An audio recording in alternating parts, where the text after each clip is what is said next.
Chapter 3 deals with the cells, which is the most basic fundamental unit of life. So we're going to look at all the components of the cells and different processes that are continuously going on in the cell. Robert Hooke, from a historical standpoint, was the first one to see a cell back in 1665. He was looking at cork, noticed a very consistent looking arrangement too. And then Antoine van Leeuwenhoek in the late 1600s, he is known as the father of microbiology. He did a lot of studies looking at various samples and made his own microscopes. The cell theory just states that the cell is that basic fundamental unit of life. An organism's activity is dependent upon the various activities that are going on within each individual cell, and then how the cells are going to be working together to carry out additional activities. The activities that are occurring in the cell from a chemical and biochemical standpoint are determined by the structure. Structure determines function even when you're looking at the cellular level. And one of the most basic things of the cell theory states that cells only arise from other cells. They don't magically appear, they have to come from other cells.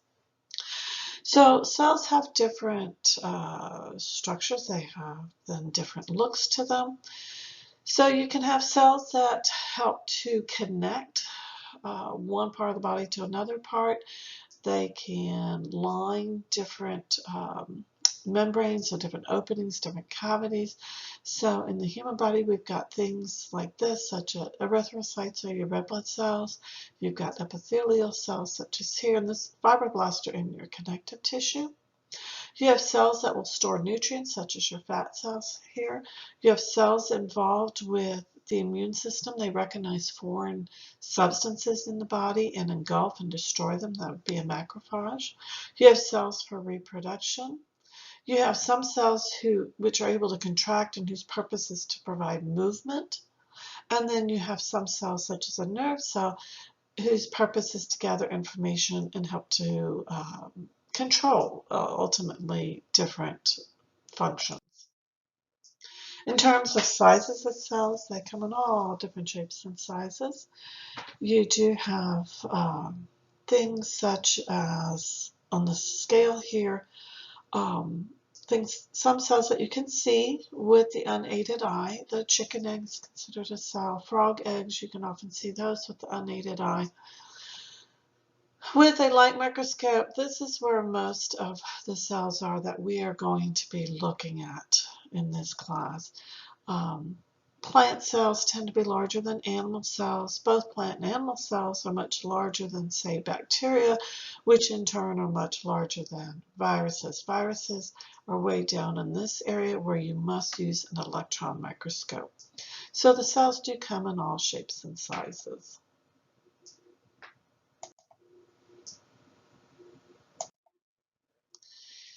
Now, first we're going to look at some of the extracellular materials. These are materials outside of the cell.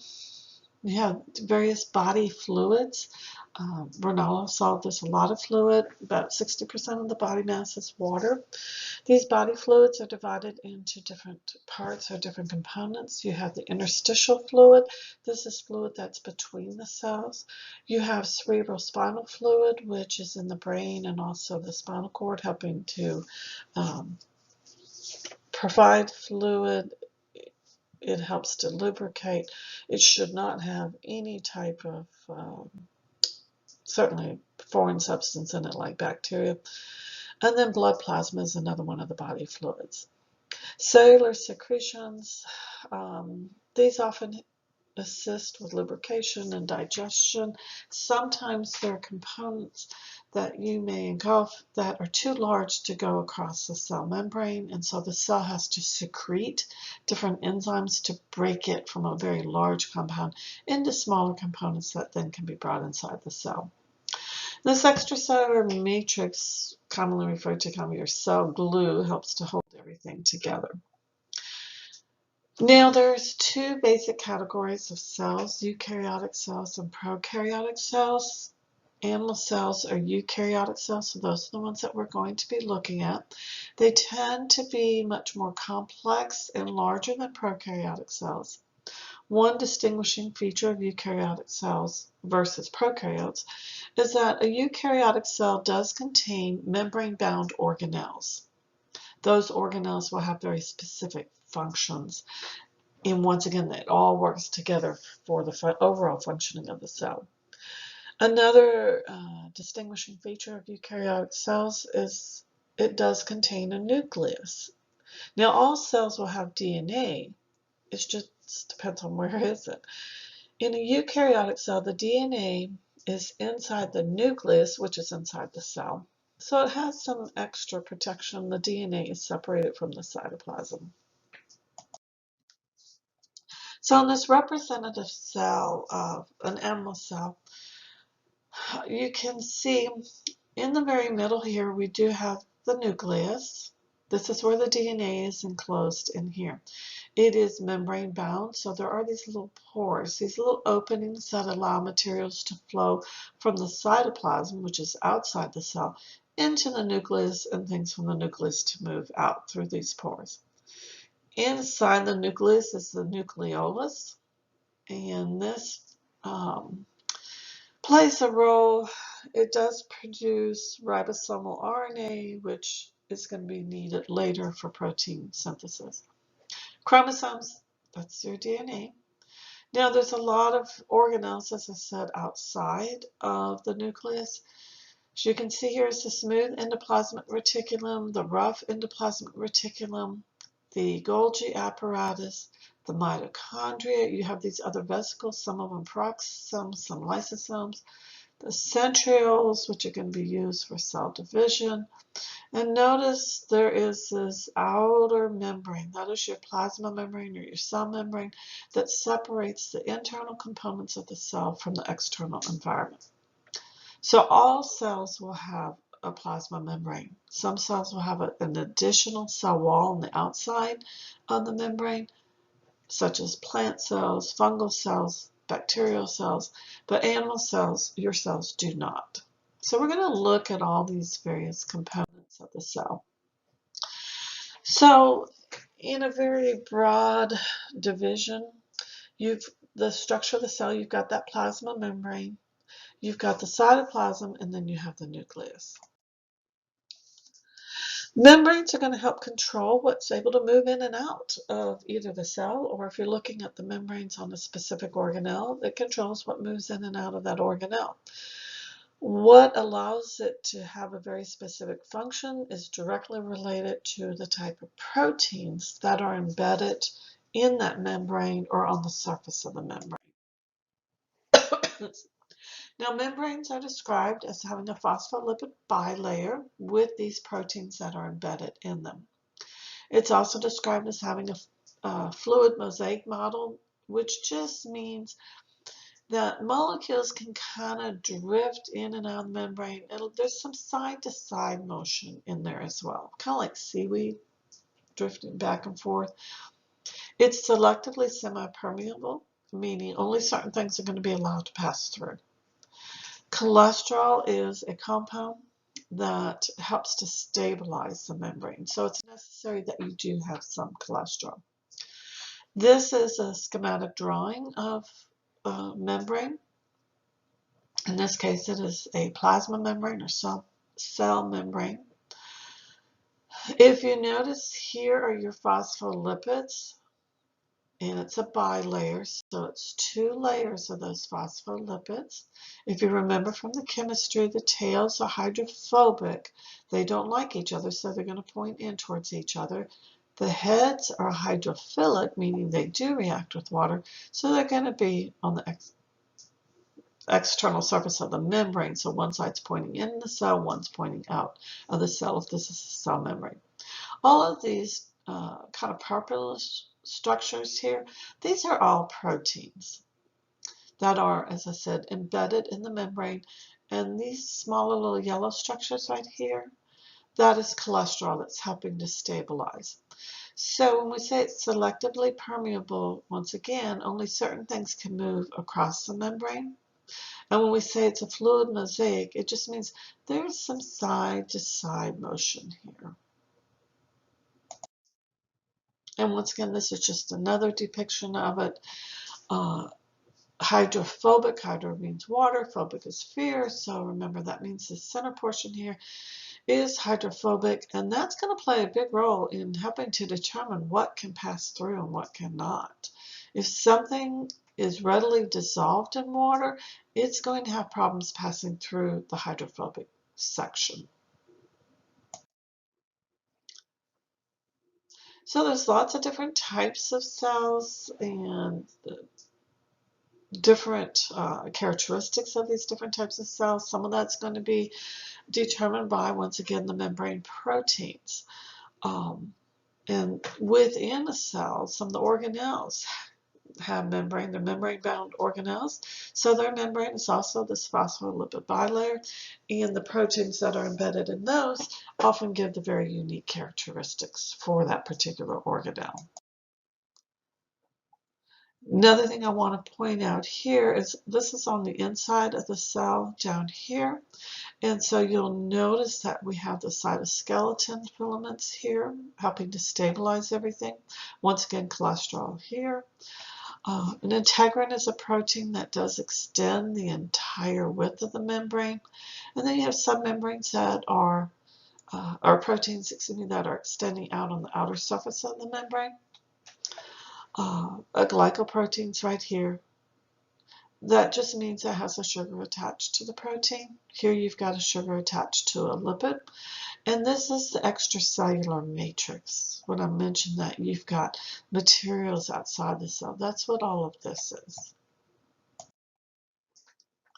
So what types of proteins may be embedded in the membranes? Well, you have lots of different types. You can have integrins, glycoproteins, junction-forming proteins, enzymes, or receptors, and proteins involved with transport. So we'll start with the integrins. As I just said, they span the entire width of the membrane. So to hold them in place, they will be attached to the cytoskeleton on the inside, and then on the outside of the cell, they're actually attached to the extracellular matrix. So like I said, that's going to help hold it in place. It helps to give strength to that framework. Glycoproteins, so this has sugar attached to a protein. This is very important for cell-to-cell recognition. So the outer part that sticks outside the cell often has carbohydrates. What that carbohydrate is, it depends on the cell, it depends on the individual, it depends on the species. So there can be quite a bit of variability there.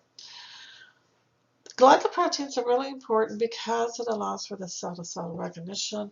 It's very important in your immune system and allowing your cells to be able to recognize that some of these are unique to you, so mine are different from yours. And that's what allows what we call self versus non-self, that your immune system is able to recognize, okay, all of these cells are part of pollen. And so that's self. Now, if there were to be an introduced foreign cell, it would recognize some of these glycoproteins saying, we haven't seen this before. This is a part of pollen.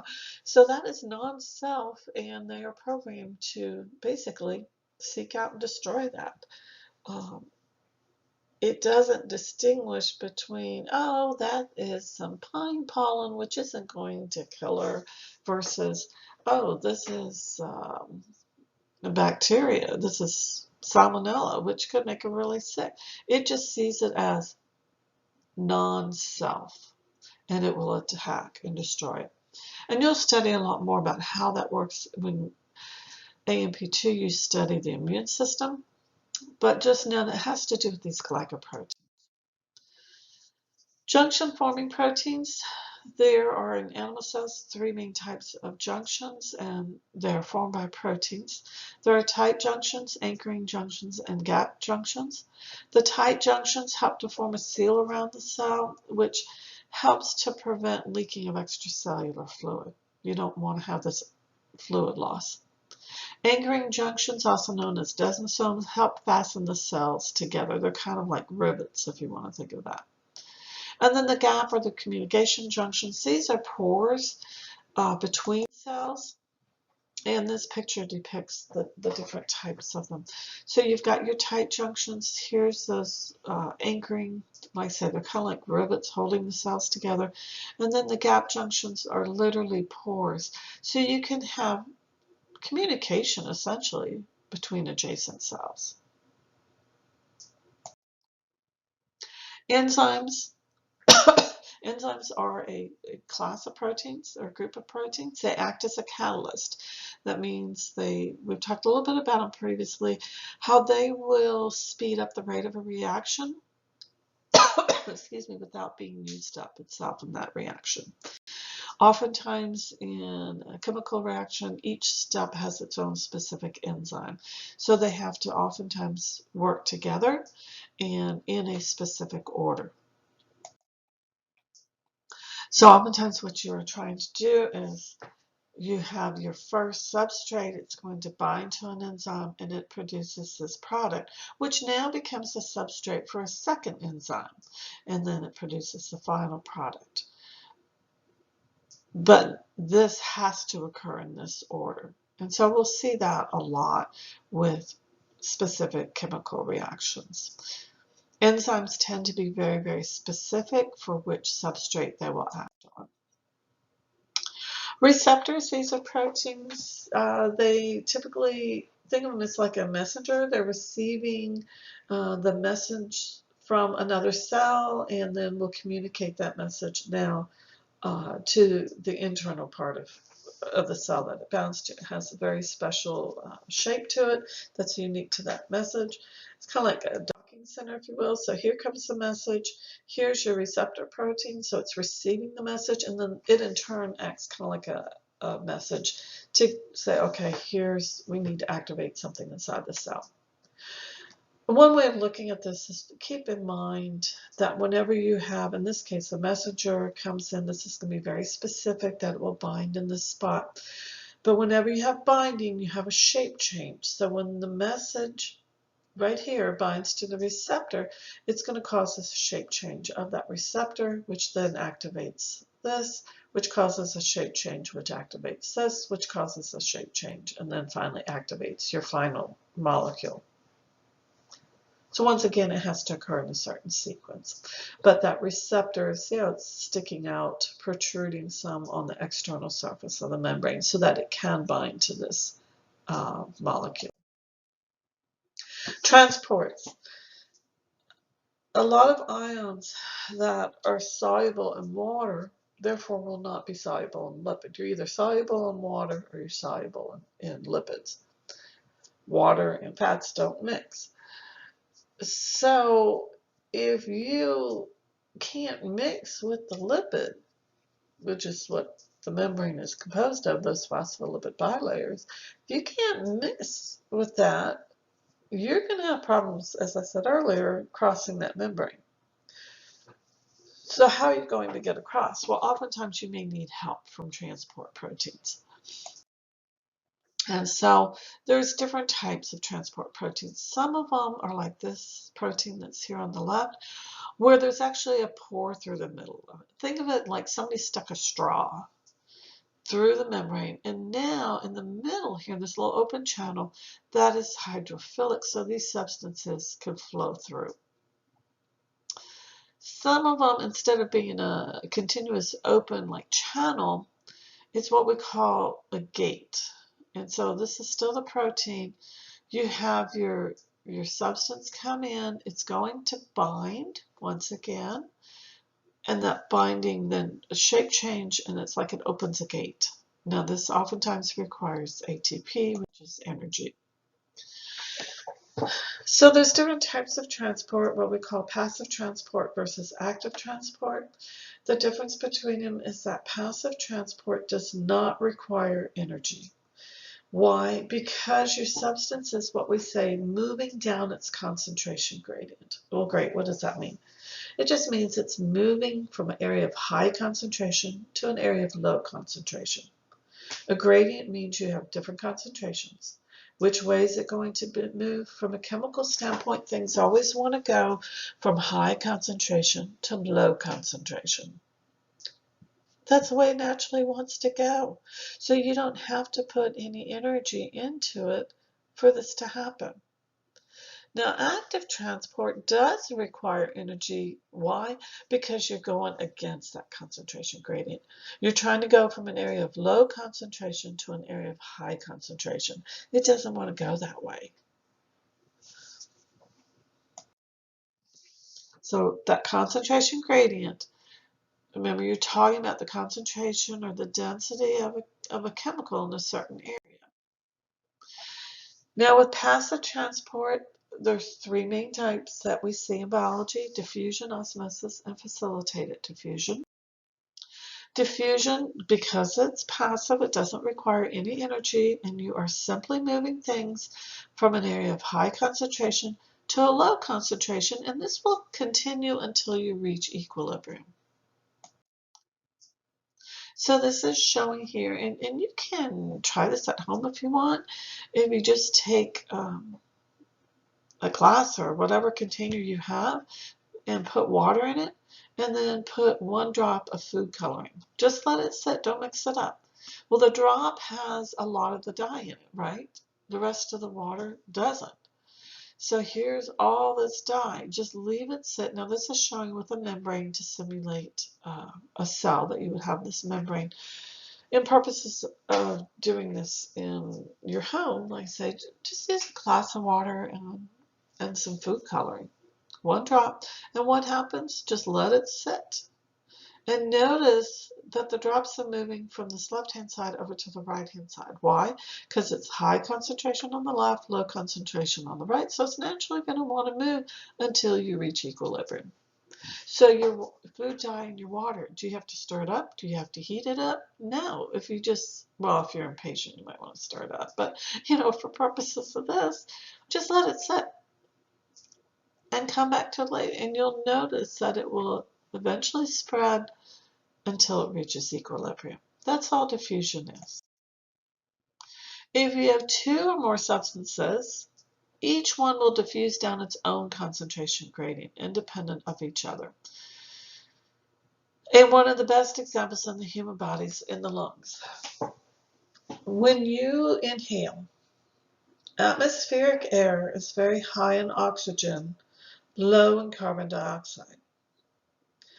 So when that atmospheric air goes down into your lungs and you have a lot of blood supply to your lungs, that blood has been throughout the body. It's already kind of been used in terms of the gases in it. And so in the blood, as it enters the lungs, it is very high in carbon dioxide concentration, very low in oxygen. Well, gases, just like liquids, want to go down their, flow down their concentration gradient. They're going to diffuse. It's not just liquids, it's also gases. So the atmospheric concentration of gases, the oxygen is very high. It's very low in the blood. So the oxygen is going to flow from high to low, so it flows from the lungs into the blood. Now the carbon dioxide was high in the blood but low in the lungs, so it's going to flow the opposite direction. They don't care. The oxygen doesn't care what the carbon dioxide is doing or vice versa. They both just go down their own concentration gradient, and it's kind of like, hey, the oxygen, I'm flowing down my concentration gradient. Carbon dioxide, you're on your own. Do your own thing. I don't care what's happening to you. I'm just worried about me. And so when you have 2 or more substances, they will diffuse down their own concentration gradients. As that blood then leaves the lungs, now it's high in oxygen, low in CO2, which is carbon dioxide, and it's going to flow back to the lungs and then to the rest of the body. Now, when it gets around to the rest of the body, which needs oxygen, the oxygen in the cells is low, high in blood, so now the oxygen is going to flow out of the blood. Carbon dioxide, which is a waste product of a lot of chemical reactions that are occurring, tends to build up high in the cell, and so it's going to be higher in the cell, low in the blood. Carbon dioxide goes back into the blood now. So now the blood around the cells has now, you've had this exchange occur throughout the body, the tissue level, and as the blood comes back to the lungs, now it's changed and it's now low in oxygen, high in carbon dioxide, goes back to the lungs, have the exchange occur there, and this just keeps repeating. So this is showing this essentially with these dyes. So you have the green dye, you have the purple dyes. Once again, each one is going to diffuse according to its own gradient, ultimately trying to reach equilibrium. Now, polar molecules and ions can diffuse across the plasma membrane oftentimes if they have a transport protein that can help them. And this all goes back to the membrane being hydrophobic. Typically, polar molecules tend to be hydrophilic. They will dissolve in water, and so they're not going to like going across that membrane. So facilitated diffusion, really, the way to think of it is it's the same thing as diffusion. You're going from an area of high concentration to low concentration. So you're flowing down your concentration gradient. It's a type of passive transport, so no energy is required. How are you doing it? What's the difference in? Well, facilitated diffusion just means you need some help. You need a little bit of help from whom? From one of these transport proteins. It may have to provide a tunnel for the passage. It may have to bind and then be released on the other side. But somehow there is this protein that is going to be assisting these polar molecules and ions to get across the hydrophobic area.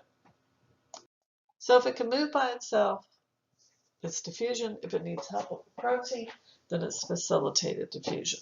So what are we talking about? Oftentimes sugars, some of your amino acids, ions, and sometimes water itself. Now, there are some cells that have special transport proteins that are known as aquaporins. These help make the transport of water occur very quickly. These are in cells that tend to have a high concentration or a high need for water. Things such as plant cells, which don't concern us too much in this class, but in terms of the human body, certainly kidney cells and red blood cells have these aquaporins because they're transporting so much water. Now, osmosis is still a type of passive transport, so no energy is required. Essentially, with osmosis, what you are talking about is diffusion of water. You're going to be moving the water down its concentration gradient. Now, something just to keep in mind is that equal concentration does not necessarily mean equal volume. So in this diagram here, you have over here on the left, you have this depiction of with a membrane right here in the middle, and you've got something dissolved in the water. The solute is what is dissolved in the water. Now right here you can see it's equal volume, but that doesn't mean equal concentration. So when you get equal concentration of the solute, you now have a difference in volume. It's not the same volume. So just be aware of that. And this, we use the term tonicity, is referring to a solution that's able to either gain or lose water. And there's three different terms that we use: isotonic, hypotonic, and hypertonic. Use your vocabulary to help you. Iso means the same or equal. Hypo means less. Hyper means more. And you are doing a comparison of the solution to what's inside the cell. So if you're talking about an isotonic solution, that means the concentration of the solute of what's dissolved in it, because that's what you're looking at. It's kind of a two-step process. You're going to look at what is the concentration of what's dissolved in the water, inside the cell as compared to the solution. So you're doing a comparison between those two things. So you want to see what's dissolved in the water, that's solute, is it the same inside the cell and the solution? Or, and usually what you're going to be doing is looking at the solution as compared to the cell. Is the solution higher than what the cell inside the cell, or is the solution less than what the...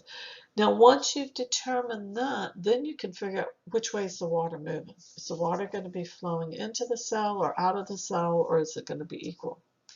Now, with the isotonic solution, because the solute is the same inside the cell versus outside, inside and outside is the same, the volume is going to remain constant. This is a normal, healthy situation for animal cells.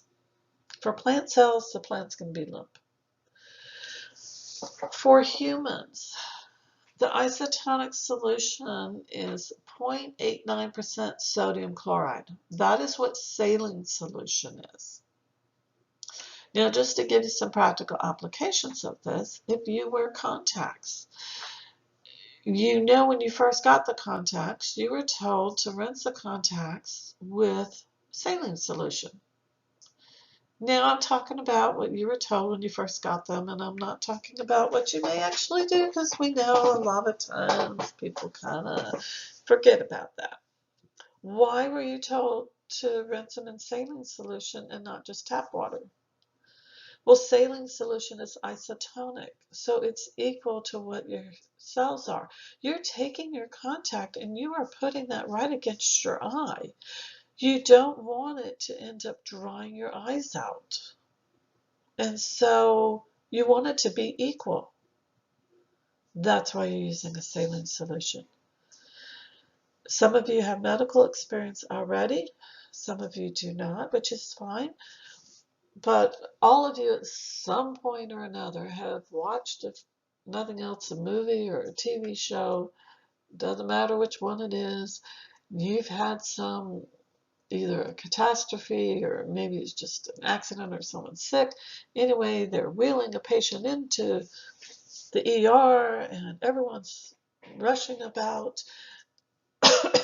And what's one of the most common things you're going to hear them say? Start an IV of saline. Why? Well, obviously you're dealing with some other issues. You don't want to make it worse.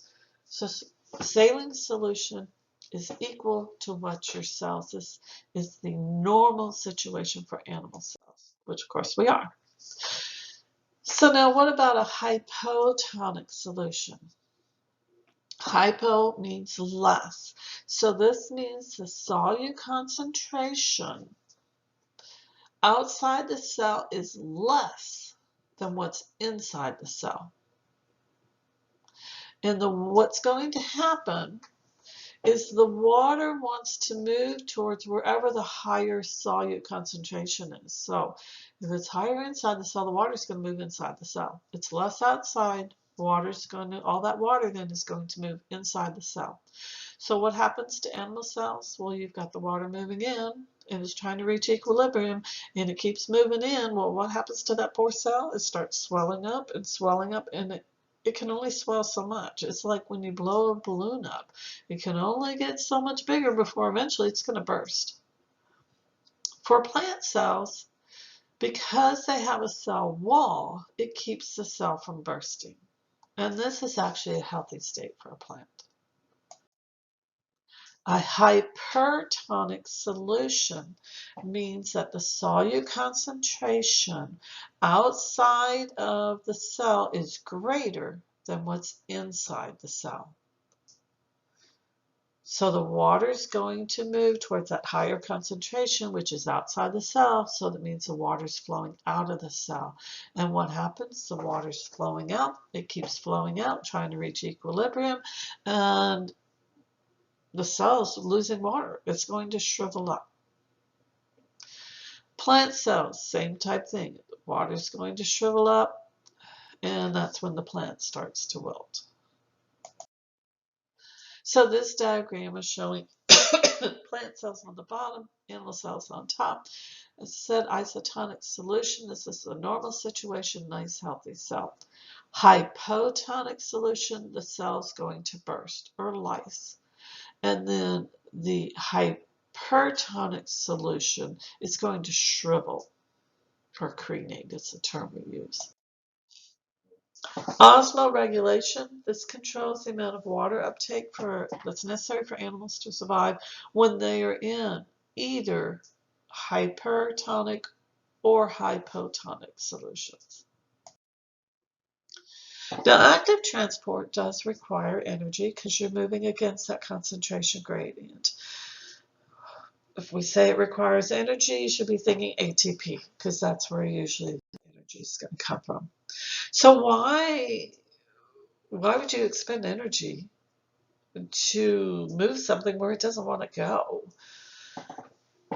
And the reason for this is that it does allow a cell to maintain a concentration gradient.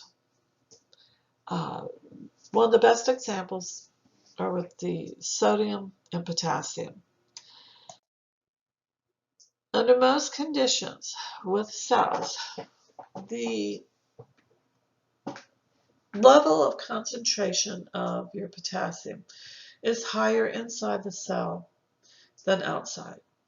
And then sodium typically is going to have higher concentration outside the cell and low inside. So with diffusion, what's going to happen is your potassium that's high inside a cell is trying to move out. The sodium that's high outside is trying to move in because it's trying to reach equilibrium. And you're like, okay, so that's great. Why can't you let it reach equilibrium? Here's the problem. In order to have your nerve impulse be generated and sent down from nerve to nerve, and then for one of those nerve cells to stimulate your muscles in order to have muscle contraction, these electrical impulses, what has to happen is that you must have high potassium inside the cell, low sodium inside the cell. So you need to keep potassium in and sodium out. You have to have this concentration gradient. If you do not maintain this concentration gradient, you would never generate electrical impulse, you would never generate muscle contraction, and basically then you would die. So you must maintain this concentration gradient. You cannot let it reach equilibrium. And so what happens is the cells have what we call a sodium-potassium pump, whose main purpose is to help keep this gradient. You maintain this concentration gradient. We have studied this extensively. We know everything about it and how it works. And so the sodium-potassium pump, basically it's an enzyme. And what it's going to do is as the sodium's trying to flow in, diffuse into the cell, it's going to pump it out. And the potassium that's diffusing or leaking out of the cell into the environment outside the cell, it's going to pump it back inside. So this is in all of your plasma membranes, the high concentrations in your nerves and your muscles where you have to maintain this gradient. And so an antiporter just means it's a protein, transport protein, and it's pumping two things in opposite directions. So it's going to be pumping sodium out and potassium back in.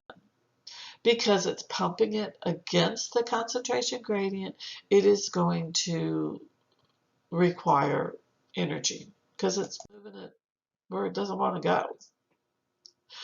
So if we start up here, here's your membrane, here is this enzyme, the sodium potassium ATPase. It's going to be essentially, this is your sodium potassium pump. That's what it is. So the yellow is the sodium. So it's higher concentration outside the cell and it's wanting to leak in. You don't want it in. So what do? You're going to, right here, pump. When you bind 3 sodium ions, that's going to trigger a shape change. And notice how this is like a gate. So you're going to close the internal section, open the outside. It just kind of flips it, kind of like on a hinge, releasing now the sodium outside the cell. Now, this turquoise color is your potassium. You're going to bind the potassium on. Once 2 are bound, it's going to clip, clip. That hinge goes back, moves the potassium inside. Now it's ready to pick up 3 more sodiums. So with the sodium-potassium pump, what happens is you are going to be moving 3 sodiums out and 2 potassiums in. Secondary active transport just depends on ion concentration. That's dependent on the primary one. And it's often used to help transport other solutes. So sometimes sodium can drag other molecules as it flows through the cell, like some sugars or amino acids with it. And this is just showing here how you've got some sodium helping, and it's bringing in some sugars in, some glucose in with it. So now that's how the sodium's in. How do you get rid of the sodium? Push it out by the sodium-potassium pump. So it's kind of like the sodium's coming into the cell by the front door, and you're just going to bring it out the back door. You will see the sodium-potassium pump come up again and again as we continue on studying A&P, because it is very, very important in helping to maintain this concentration gradient, which, like I said, is necessary for nerve impulses. It's necessary for muscle contractions. Once again, if you were to allow the sodium and potassium to reach equilibrium, same concentration inside and outside the cell, essentially, bottom line is the cell would die. And eventually, you would end up dying. Now, there's a size restriction as to what you can pass across that membrane. If it's too large, it's just not going in or going out. So how do you move very large molecules? Exocytosis means moving out of the cell. Remember, I know there's a lot of stuff that we're going to be studying throughout the semester. Break words down for the vocabulary to help you remember what it means. Exo means out. Cyto means cell. So exocytosis, you're moving substances out of the cell. Endocytosis, you're moving things into the cell. And there's a couple of different ways of doing this. Exocytosis, basically you form these little vesicles, these little sacs, and they're going to eventually move towards the plasma membrane and fuse with the membrane, and whatever was inside spills out. That vesicle then becomes part of the cell membrane. Probably one of the most common things we see are proteins that are made, and we'll get into a moment as to how they're made, but they get modified at the Golgi apparatus, and the vesicle breaks off from that and moves to the plasma membrane. In terms of moving things into the cell, phagocytosis technically means cell eating. It is where the cell is going to engulf material, and this is solid material. It's going to form what we call a vacuole, a little vesicle that has the food in it. It's going to fuse with what's known as a lysosome that contains a lot of digestive enzymes, and it's going to break down material and use what it can from it. So here it's engulfing this solid media, kind of wraps around it and engulfs it. This was part of the cell membrane. And now what it's going to do is it'll fuse with the lysosome. And here's kind of a cool picture showing food being ingested by a cell. Panocytosis is very similar. However, now instead of solid material, it's ingesting fluid. So it's cell drinking. So phagocytosis and panocytosis are non-specific. If there's food there, if there's fluid there, it'll engulf it. And here it is bringing in fluid. And this is a really neat picture showing the cell membrane with all of these well, vesicles forming here as it's engulfing material. Now, receptor-mediated endocytosis is very, very specific, and it's going to be dependent upon some of those receptor proteins that are embedded in the membrane. So what happens is when something binds with the receptor, that's going to trigger the membrane to kind of indent and form a vesicle that's containing that specific material. And I think it's best if you see here, it looks like a Y, the receptor protein, the red structure here, that's on the surface of the membrane. Well, here comes the specific molecule, the purple little triangle that binds with it. What about the green? It doesn't bind with it, so it's not going to do anything. When the purple binds with the receptor, it's going to trigger this infolding, and see how it kind of indents in and you form this vesicle. So now you've brought the little purple triangles inside the cell. So kind of in summary, you've got active transport and passive transport. Passive transport does not require energy. That's your diffusion. Osmosis facilitated diffusion. Osmosis, you're just talking about water. Diffusion and facilitated diffusion, once again, all of those you are moving down their concentration gradient, so that's why it does not require energy. Facilitated diffusion needs some help of the transport protein. And then active transport, you're moving against the concentration gradient. This is where you have your ion pump, such as your sodium-potassium ion pump, and it's going to require energy. And then for large substances, if you're moving out of the cell, it's exocytosis. If you're moving into the cell, it's endocytosis. Phagocytosis is solid, pino is liquid, and receptor-mediated is very, very specific. We're going to introduce the membrane potential now. And once again, this will come back up when we talk about nerve impulses and muscle contraction.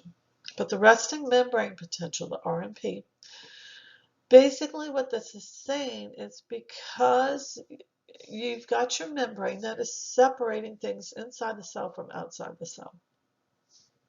And a lot of these ions, by nature of their definition, they are charged. So a lot of these particles are charged, like your sodium, your potassium, calcium, etc.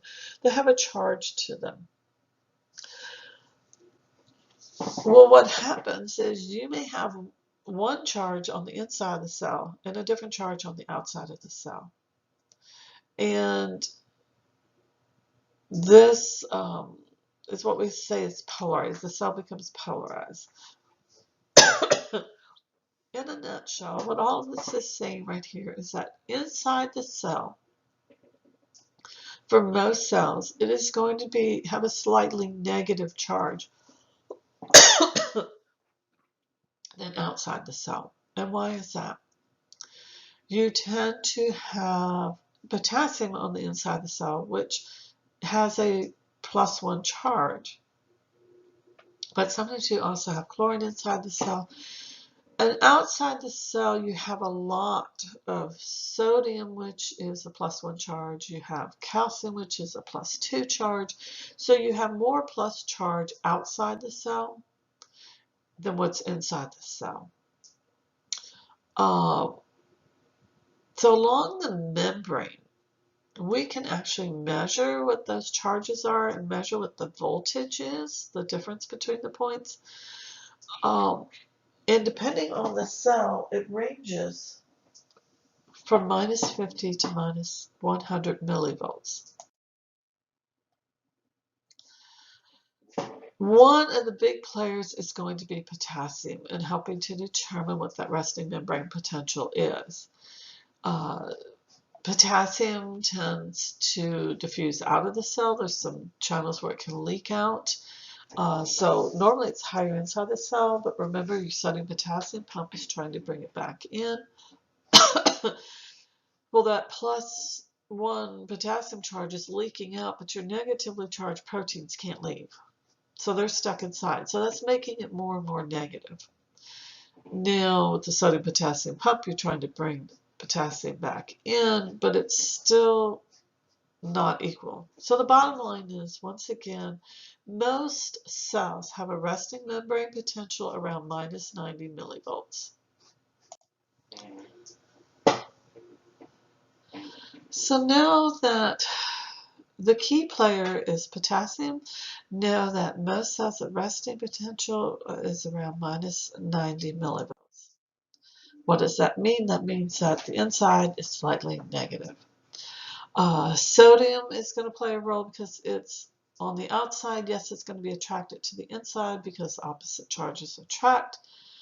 So some cells, if sodium is able to enter, it's going to be around a minus 70 millivolts. So this is just showing here that you have all of this plus charge, a little bit of chlorine that doesn't really play that huge of a role, that's negative charge. But the outside of the cell is slightly positive, the inside is slightly negative. And like I said, this will come up again later when we're talking about nerve impulses and muscle contractions. So once again, here's your sodium potassium pump that's helping to maintain this now what we call electrochemical gradient. Is helping to maintain that positive charge outside, negative charge inside. And once again, it's 3 sodiums being pumped out, 2 potassiums being pumped back inside. And this pump, the sodium potassium pump, is constantly working, if you will.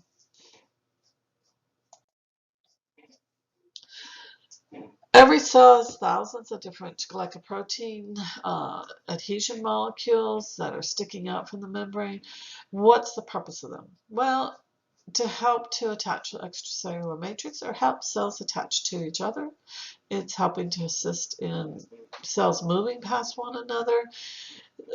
When there is an injury, it will help to attract white blood cells to the site. It helps to stimulate both the synthesis or the degradation, depending on circumstances, of some of your junctions, like your tight junctions. And they can also help transmit signals to help with cell movement, cell specialization, etc. Some of these membrane receptor proteins serve as binding sites, remember, for other chemicals to come in. They can recognize each other. This is going to help with immunity, with normal development. Some of the chemical signaling can play a role in some of the chemical activities that are going to occur within a cell, whether it's activation of enzymes, whether it's going to open certain channels to allow things in or out, whether it sometimes like to allow hormones to bind. That's what makes the specificity. If they have a certain, say, receptor that the hormone can bind to, then that's a cell that will be affected by that particular hormone. If it doesn't have that receptor on it, then the hormone's not going to bind to it. It's not going to have an effect on it. So you can use the same response for several, or the same receptor for several different responses. Just depends on how the shape change occurs in terms of what is going to be activated. Sometimes activated receptors can open or close ion gates. So it's all directly linked to, once again, the proteins that are present in the membrane. That determines what type of processes, what type of reactions can occur with that particular cell. And that's basically what this is showing. Oftentimes we have what's known as a secondary messenger. On the outside of the cell, you have your first messenger. Here it's shown it binds to the receptor, which now over here, shape change, then activates this, which activates this. Over here, we get a shape change now. Over here, this big inside is your second messenger. It's just sitting around. How does it get activated? Because you have to have this first change here. So once again, it's this cascade type reaction, if you will.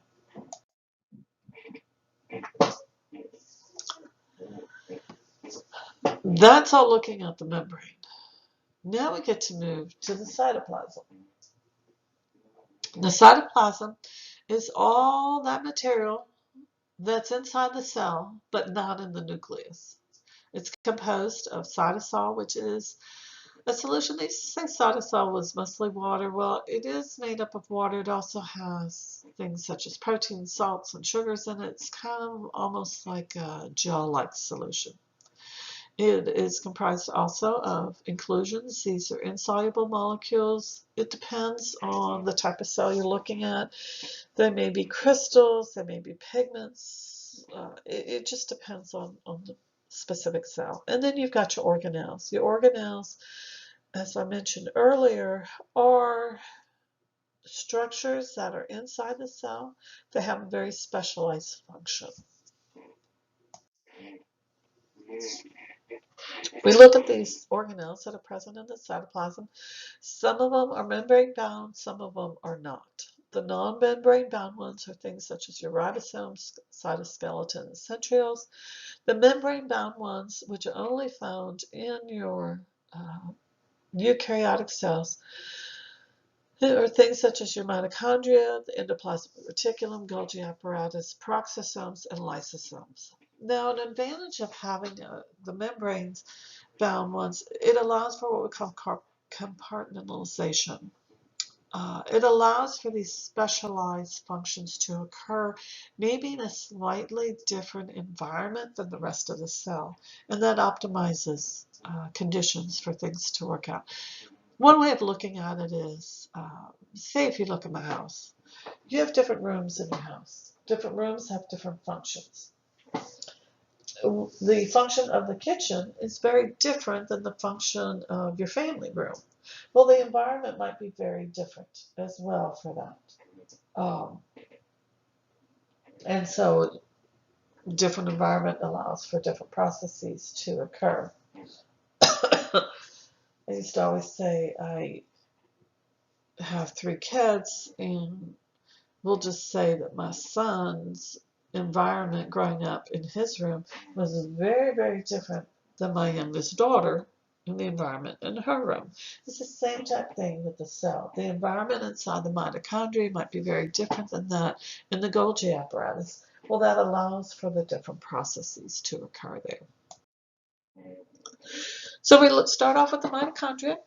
The mitochondria is the powerhouse for the cell. Its function is to carry out cellular respiration, which produces ATP. So you're producing energy. It's converting that chemical energy in your food to the chemical energy that's used for process cell reactions. It does contain a double membrane. So if you look at the mitochondria, there is, because it has a double membrane, there's the intermembrane space. It's the space between the outer membrane and the inner membrane. And then the space inside the innermost membrane, so the very interior part of the mitochondria, is referred to as the mitochondrial matrix. And inside the mitochondrial matrix, there are some ribosomes, there are proteins, and there is some mitochondrial DNA. The inner membrane, it's not just a smooth line. It has all this infolding that we call the cristae. The purpose of this inner folding is to increase surface area. So whenever you see like any type of all these invaginations or infolding, that's increasing surface area, which tells you there must be something very important that occurs right there, which indeed that is where the ATP synthesis does occur.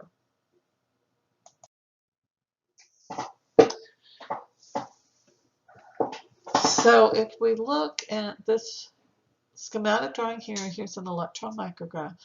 You can see, once again, there's the outer membrane, here's the inner membrane, all these infolding, that's the cristae. This inner membrane is where the ATP production occurs. Ribosomes, this is the site of where protein synthesis occurs. There's 2 different types of ribosomes. Free ribosomes, which are floating around, as the name implies, freely in the cytoplasm. These proteins made here typically are going to be used within the cell. And then your bound ribosomes are attached to usually the outside of the rough endoplasmic reticulum, and usually the proteins made on those bound ribosomes will be exported or secreted out of the cell. The endoplasmic reticulum, which is abbreviated as the ER, is this whole network of these tubes and sacs.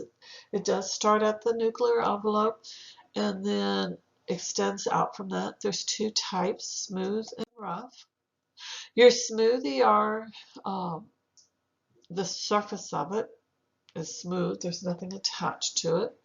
And what is the purpose of it? Well, you've got, in most cells, lipid metabolism that will occur here. You may absorb, synthesize, or transport fats here. For some cells, that's kind of a detox center. Sometimes they will store calcium, such as in the skeleton and cardiac muscle cells. So not all of these processes will occur in all smoothies, or it may depend on the specific cell you're talking about. And then your rough ER does have the bound ribosomes attached to it, and so proteins are going to be made here. As I said, typically they will be exported out of the cell. Why would you make a protein just to export it out of the cell? Well, maybe it's enzymes that need to be used to break down very large molecules into smaller products that now you could easily pass into the cell. So from the rough ER, typically the vesicle is going to break off and then move to the Golgi apparatus. So this is showing, here's your nuclear envelope. So this would be inside the nucleus. Over here, no ribosomes attached. So that's a smooth ER. These little brown dots are the ribosomes. So this is your rough ER. And this is showing the rough ER with the ribosome attached to it. It is making a protein here. The new protein is passed from the ribosome inside the rough ER. It's going to fold up into its three-dimensional shape and be pinched off into this transport vesicle, kind of buds off, and now it's transporting it. So the protein is not directly in the cytosol. It's protected because it's inside the vesicle. The Golgi apparatus is where modifications to that protein you just made in the rough ER are going to be made. And so the vesicle is received on one side of it. It looks like a flattened stacks. I often say visualize it look like a stack of pancakes, and it's going to come in the vesicle from the rough ER. It's going to come in like on top, kind of like you're pouring syrup on the pancakes. So it's going to come on top. It's going to move all the way down. Now, the sacs are not interconnected. Just how you stack pancakes, one pancake's not directly intertwined with the one below it. While it's passing, the vesicle is passing through, it's going to be modified. So this is where you have modifications occurring on the protein. You may be a sugar on it. You might be putting a lipid on it. And then the final transport vesicle is going to be taken. So majority of them, what's going to happen is pathway A, where the vesicle containing that modified protein is going then to be moved to the plasma membrane and exocytosis occurs. Sometimes if it's containing lipids, it may fuse with the plasma membrane and just insert whatever was just made directly into the membrane, if that was, say, repairing some damage. Lysosomes contain digestive enzymes, and they may hold the contents of the vesicle until it's needed. So this is showing here is that vesicle that came from the rough ER with the protein in it. So here's your Golgi apparatus here. You can see you've got these stacks of the sacs, or as I say, the pancakes.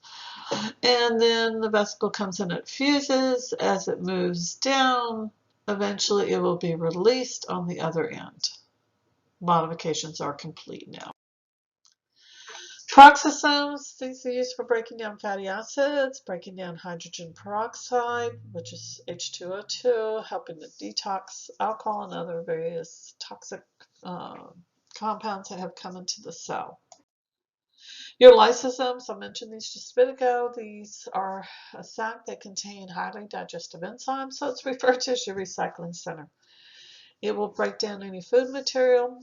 Some cells that are specialized to help, like with your immune system, in recognizing non-self who are there to protect you, that tend to digest any bacteria or any other foreign substances. They tend to have a very high number of lysosomes in them. And so this is where you've got the plasma membrane. You have engulfed some material here. Here's a lysosome that contains those digestive enzymes. Your food vacuole now containing your food substances entirely within the cell. The lysosome comes over and fuses with it. Now the digestive enzymes can mix with the food, breaking it down, and the cell can use what it needs. There's a whole endomembrane system in the cell, starting with the nuclear envelope, which surrounds the nucleus. Your endoplasmic reticulum, you've already seen the rough ER and the smooth ER. The Golgi apparatus, your lysosomes, you've already seen that. Plasma membrane and vacuoles. These all work together. They're constant communication with each other. They're producing molecules, they're breaking down molecules, they may store molecules. If you don't need it, it exports it, it gets rid of dangerous compounds, all for the survival of the cell. So there's all this very coordinated work and processes that are constantly going on in the cell. Do you need to be consciously aware of all this? No, absolutely not. It'd be a little overwhelming it'd be a lot overwhelming for us if you knew what was going on at the cellular level. But you can see here with the nuclear membrane, it's continuous with the endoplasmic reticulum, which then transports to the Golgi apparatus. So there's got to be a communication between all of these players. The cytoskeleton is this whole network of fibers or protein fibers that extend throughout the cell. They help to support the cell, provide that structural support and integrity, and they often are involved also with motility or movement of the cell itself. There's different types of fibers or filaments. There's the microfilaments. They are the thinnest, as the name implies. They do contain these strands of protein called actin. You'll see these with muscle contraction on how they are involved with that. They do assist with cell motility or movement of the cell, changes the shape of the cell. They are also involved in both endocytosis and exocytosis. The intermediate filaments, as the name implies, it's the intermediate between the microfilaments and microtubules. They do help the cell to resist different forces. And then the microtubules are the largest of the ones. They do help determine the overall shape of the cell. They do help with distributing where the various organelles are going to be held in place. Some of your motor proteins that are ones that will help function for movement, once again, of cells. So this just shows the microfilaments. Like I said, an example is the actin. You'll see these again with muscle contraction. The intermediate filaments, and then the microtubules.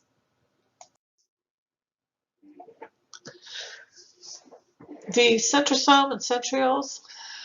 Centrosome is located near the nucleus. It does contain the centrioles, which are, there's a pair of them. They're usually arranged at 90-degree or right angles to each other. They are involved with a couple things. They're going to be involved certainly with cell division. And then they can also help form the cilia and the flagella. So this is what the centrioles are going to look like. Like I said, they're usually arranged at this 90-degree angle. This shows from a cross section. Now, some cells, not all, but some cells will have extensions. And they can be a couple of different types. They can be cilia or they can be flagella. Cilia tend to be short and very numerous. Flagella are much longer, and it's usually only 1 or 2 per cell. And microtubules are going to help them with movement. So these are extending out from the cell. So here's a picture of all of these little light color ones are cilia. They tend to move in unison, kind of like seaweed all moving together. An example of where you would find this is along the trachea, as you inhale. This is going to help move the phlegm and materials out of the lungs, prevent it hopefully from ever reaching the lungs, so they will move in unison. This is just showing the structure of the cilia. This is more just for your own information to see how it is related to the centriole down here, as you can see. And then this just shows how they will move kind of this back and forth motion. The idea is cilia, they are on a cell that is stationary, and it's going to move things across the surface of the cell. This increases the chances of the cell picking up nutrients, and oftentimes when all of these are working together in movement, it's going to move, as you can see here in this example, mucus along. And then flagella lysae is typically much, much longer than cilia, usually only one or two. This is an example of a sperm cell where it has just one flagella. Flagella helps a cell move through an environment. So cilia, the cell is still, and you're moving substances across the surface of the cell. That cell is stationary. Flagella is helping to move the cell itself through material. Microvilli. These are very tiny, small finger-like projections from the plasma membrane. Once again, they're not everywhere. An example where you would find this in the intestines, it helps to increase surface area for absorption. If you ate a lovely breakfast, you want to absorb as much of that nutrients as possible. So once again, this increases that surface area. And this is what it looks like. So instead of just a smooth surface here, with limited surface area, look how much you've increased the surface area now by having all these projections. The nucleus is the largest organelle that's going to be in the cell. It does contain the DNA, so it contains all of the control information, if you will, of the cell, how it responds to everything. Most cells only have one nucleus. There are a few that have more than one nucleus, such as some of your skeletal muscles, some of your liver cells.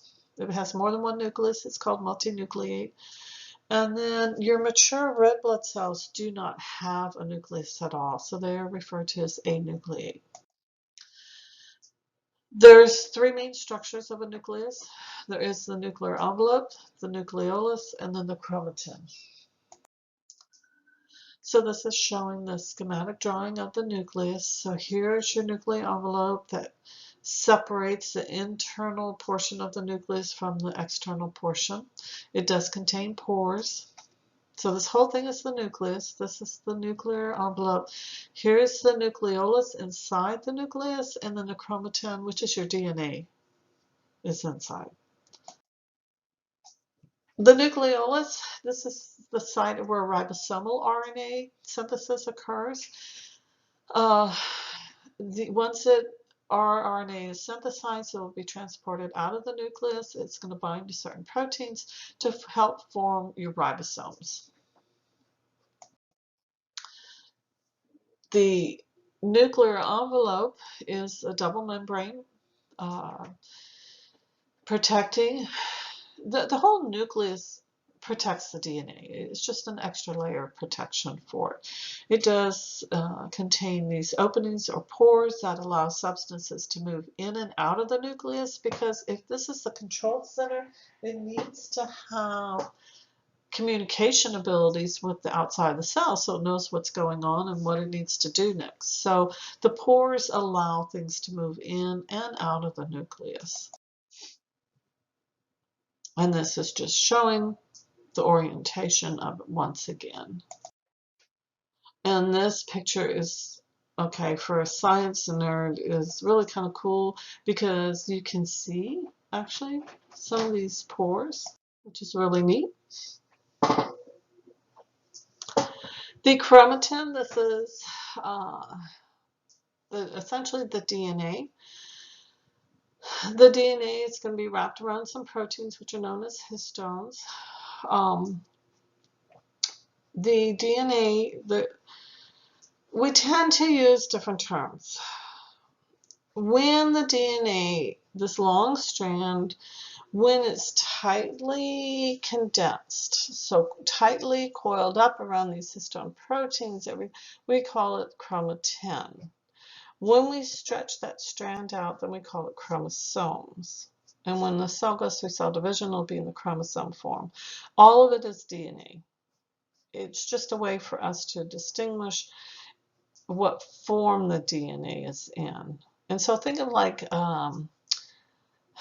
think of a ball of yarn. If it's all tightly coiled up, it's chromosome. If you pull that strand of yarn and stretch it out, excuse me, that's where it's going to be chromosome. The ball of yarn is going to be chromatin.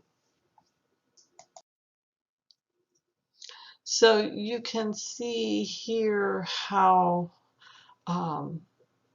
the DNA, it's wrapped around, you're not seeing the first part of this where it's wrapped around the histones, which are proteins.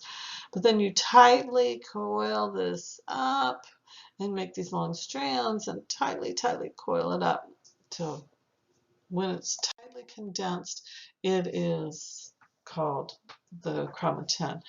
DNA has been estimated to be about 2 meters, which is roughly 6 feet. And that's be tightly coiled up and fit inside your nucleus of your cell.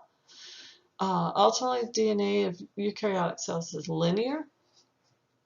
I often describe it as it's kind of like when you get packaging, say at Christmas time, and you unpack it, and then you have to return the item, and it's like, there is no way this is fitting in that box. Yeah, your body has learned, it's amazing how it's able to take that long strand of DNA and tightly coil it up and fit it inside the nucleus to fit inside your cell. This is a very nice summary sheet of the various cellular organelles and what their function is. So it's kind of nice, it's all in one place. So it's a very good reference point for you. So once again,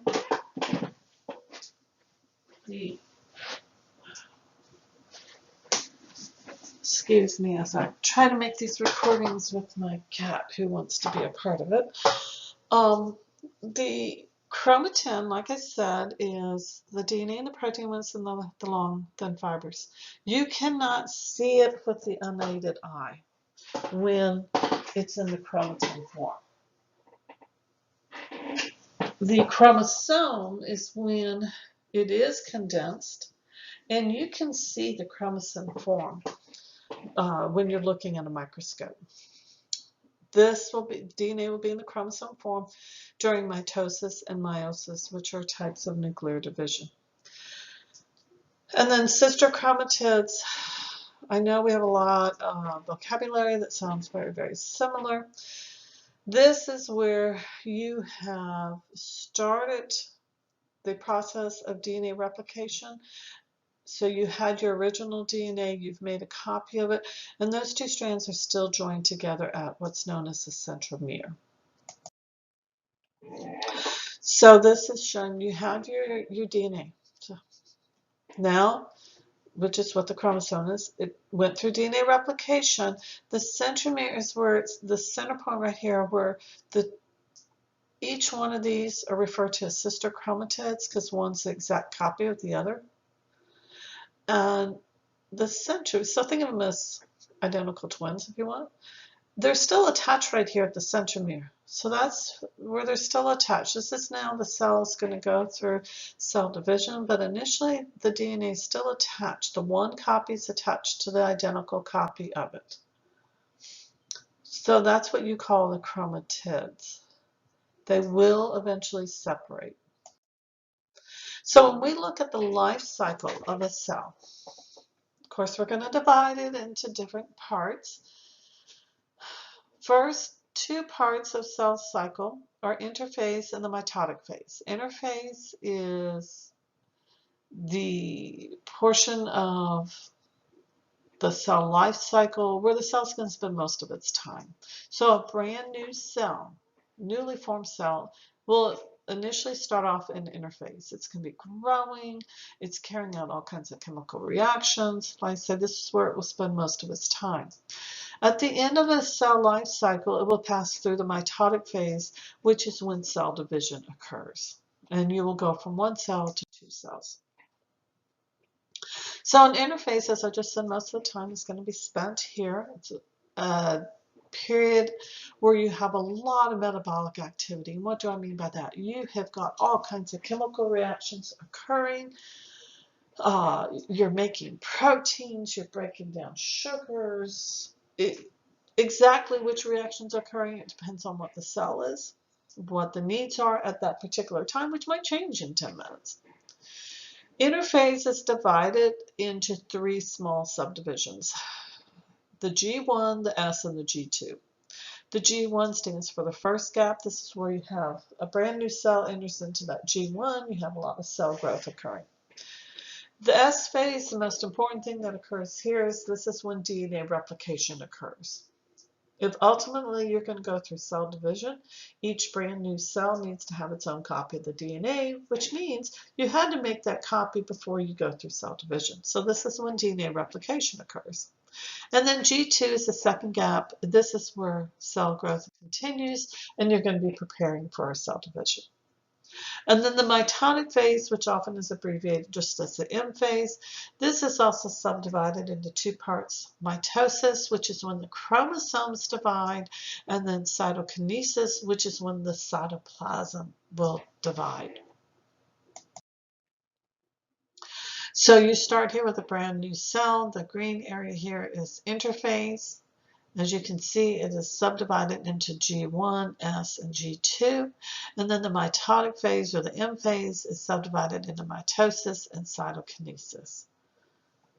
At the end of this, you'll end up with two new cells, which then start through this whole process again. So we're going to first start with DNA replication that has to occur during that S phase. The original parental DNA strands. DNA exists as a double helix, so those strands have to separate. And each one of those strands now becomes the template to make daughter strands. It is dependent on the specific base pairing that occurs. DNA replication is known as semi-conservative.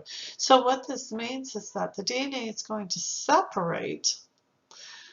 You're going to use each strand as a template. Do you end up with the two original strands going back together and the two brand new strands going together? No, you do not. What happens is it's semi-conservative, meaning that you end up with one original parent strand and one of the new daughter strands. So you have your original parental DNA right here. It's going to separate. The gray is showing how you are adding in your nucleotides. And remember complementary base pairing. And yes, you do have to remember things from previous chapters. It all comes together. Remember, A and T always bind together, and C and G always binds together. So when you opened up and revealed the original parent strand as a template, what happens is that's used as a template. So it sees, oh, here's an A, I must put a T. Here's a C, I have to put a G. Here's a G, I put a C. Here's an A, I'm going to put a T. Here's a T, I'll put an A. Same thing on this strand. You're putting in the complementary bases. And so what do you end up with? The blue is the original parent strand. The gray is the new daughter strand. So you end up with one original and one new. That's semi-conservative. And this is shown here just from a different viewpoint of how you can see the double helix. It has to unwind, and then you're making the new strands along with it. So how does DNA replication itself actually occur? First off, you have what's known as origin of replication. These are certain sites where proteins can attach to the DNA, and they're going to ultimately separate the DNA strands. you have to untwist that helix first. You have to relieve the stress and untwist it and then allow it to separate. Now, from this point of origin, this point of replication, can go by either name. Replication is going to occur in both directions from that point, and in eukaryotic cells you have several origin of replication sites, so you can have multiple sites of where DNA replication is occurring. So what does this look like? Hopefully this clarifies it. These little black dots here are your origin of replication sites, so you have multiple ones of these. That is something that is different from prokaryotic cells. Prokaryotic cells like bacteria only have one site, but eukaryotic cells, animal cells like human cells, will have multiple ones. So you can start here. That's where it's going to open up.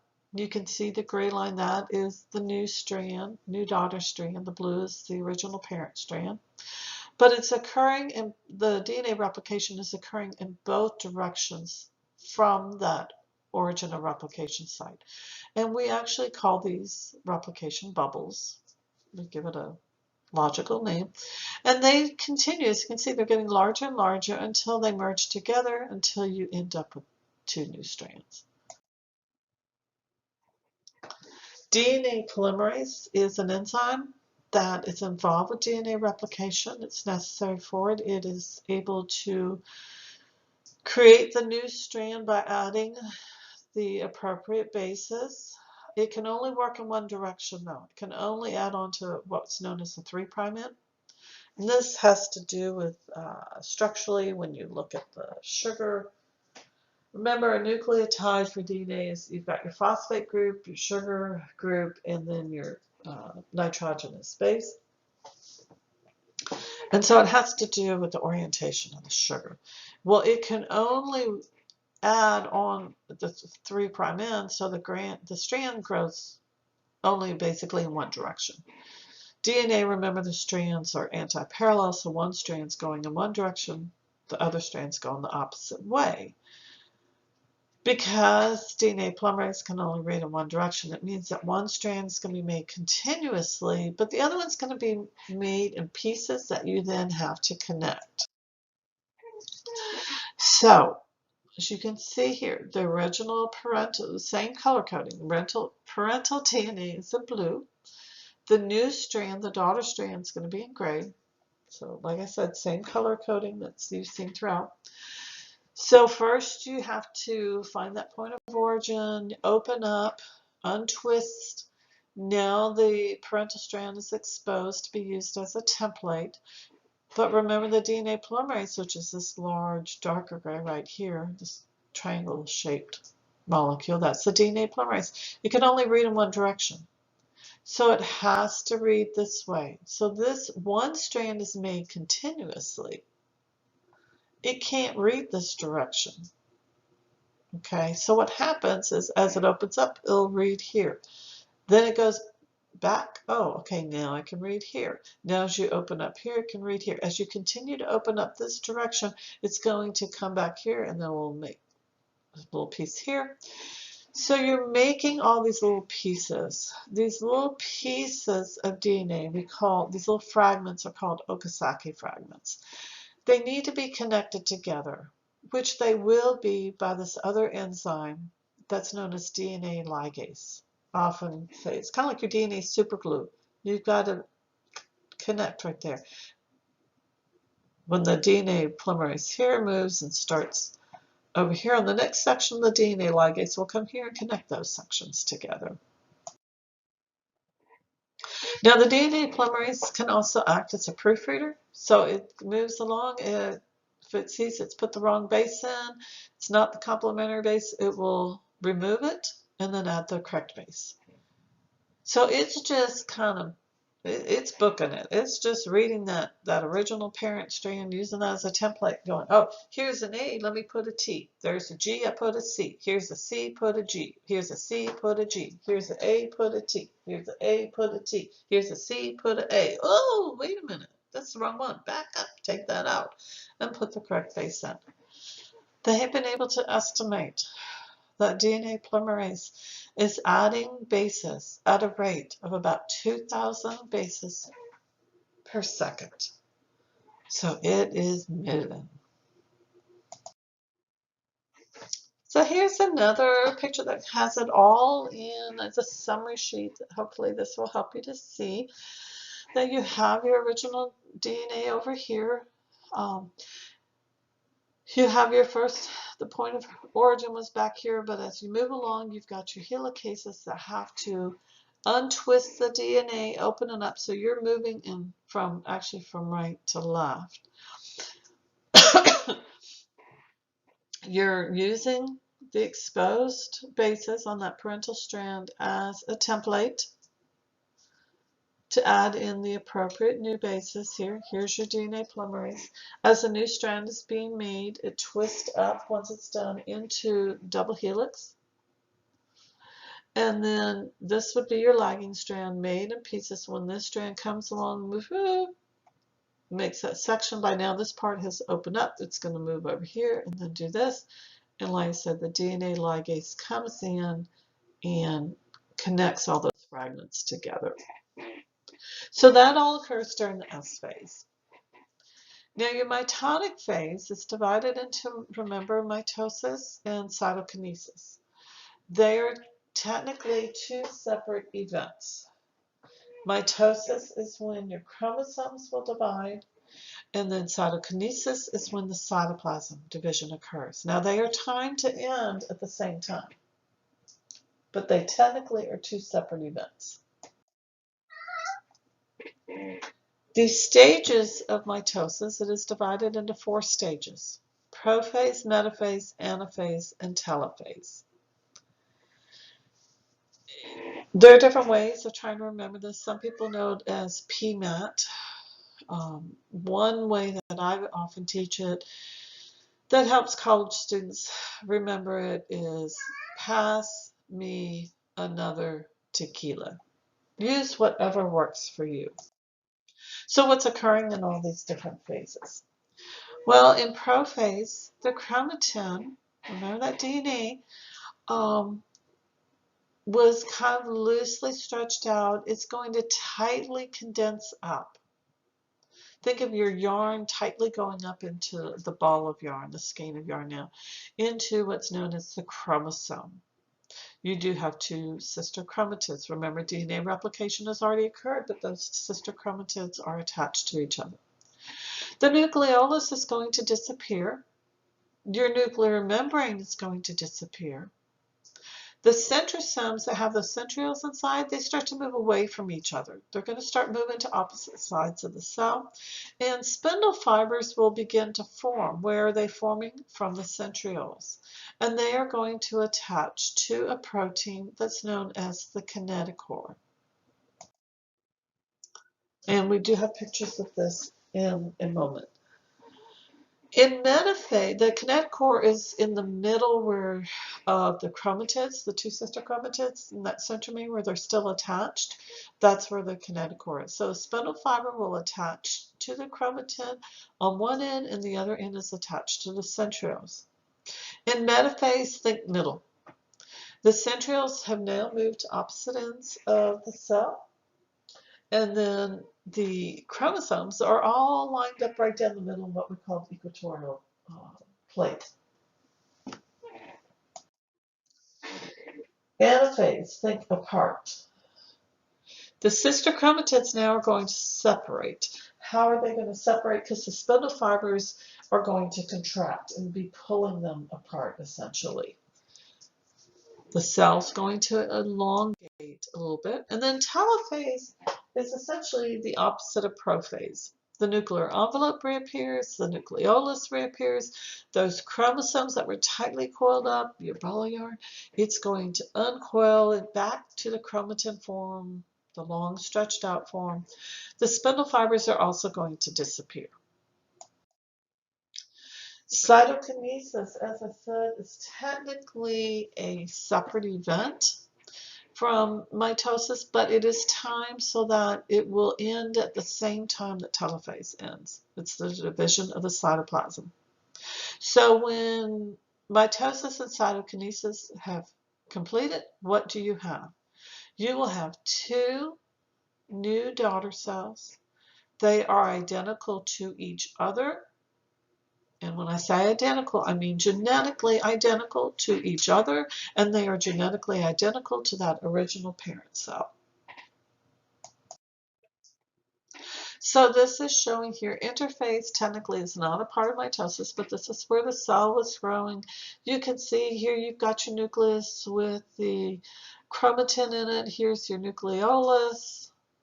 Move into prophase, and you start to see the nucleolus has disappeared. You notice the nuclear membrane's starting to disappear. Over here it has finally completely disappeared. Notice the DNA is tightly coiled up into the chromosome form. The DNA, you can see when it's in this form under just using a regular light microscope. You can see it. You'll notice the spindle fibers are forming. Centrioles that were together here in interphase are moving apart until they get to opposite ends of the pole. And the spindle fibers, this is the kinetochore I was talking about right here. It's a protein that's right in the middle, basically where the sister chromatids are attached. So you've got a spindle fiber attached on one side and a spindle fiber attached on the other side. When they are all lined up, the chromosomes all lined up right down the middle in the often referred to as the equatorial plate, but it's all lined up right down the middle. This is metaphase. That's why I said think metaphase, middle. Anaphase, think apart. What happens is these spindle fibers are contracting, so if they're connected to the kinetochore here, it's going to pull it. Think of tug-of-war. You're separating them. So the chromosomes are being pulled. All of these are being pulled to this centriole. All of these are being pulled to this centriole. And then telophase, you'll notice you're starting to see the reformation of a nuclear envelope. You start to see the reformation of the nucleolus. Spindle fibers are disappearing. The DNA is starting to relax and stretch out into that linear chromatin form again. Like I said, it is time to occur with cytokinesis, which is the cytoplasmic division. So you see this pinching in, if you will. Ultimately, you'll form two new daughter cells. So, once again, back to this original diagram, you have a brand new cell. It enters into the G1 phase. Now, these checkpoints are different checkpoints along the way to make sure everything is progressing the way it is supposed to. If there's a problem, it will not be allowed to progress any further. DNA replication occurs in the S phase. The G2 phase, you're continuing to prepare for cell division. There's a major checkpoint right here before you enter into the mitotic phase. If for some reason DNA replication did not occur properly, then it would not be allowed to continue into mitosis. And through mitosis, there's also another checkpoint. So there's several control mechanisms trying to assure that all this proceeds the way it is supposed to. And this is a picture. Now, this is actually with plant cells, but as you can see, it's kind of neat to see these lighter colored ones. This is cells that are in interphase. You can see the nucleolus right there. And then when it's darker like this, that is in prophase, where you can see the chromosome form. The DNA is tightly coiled up. This is also prophase over here. This one right here is metaphase. You can see the chromosomes all lined up. This is a good example of anaphase where they're being pulled apart. And over here is telophase. When they've reached opposite ends, you're starting to shortly see, and also right here is another excellent example of telophase. Here you can see that the membrane's starting to form around the nuclear membrane again, until you eventually end up with two new cells. The timing of the cell division has to be very, very tightly controlled. You want cells to only divide when they are stimulated, so that you can control this. You don't want them just randomly dividing. Some cells will never divide. Usually they're stimulated by growth factors. There's a growth hormone that releases these growth factors that do stimulate different cells to divide.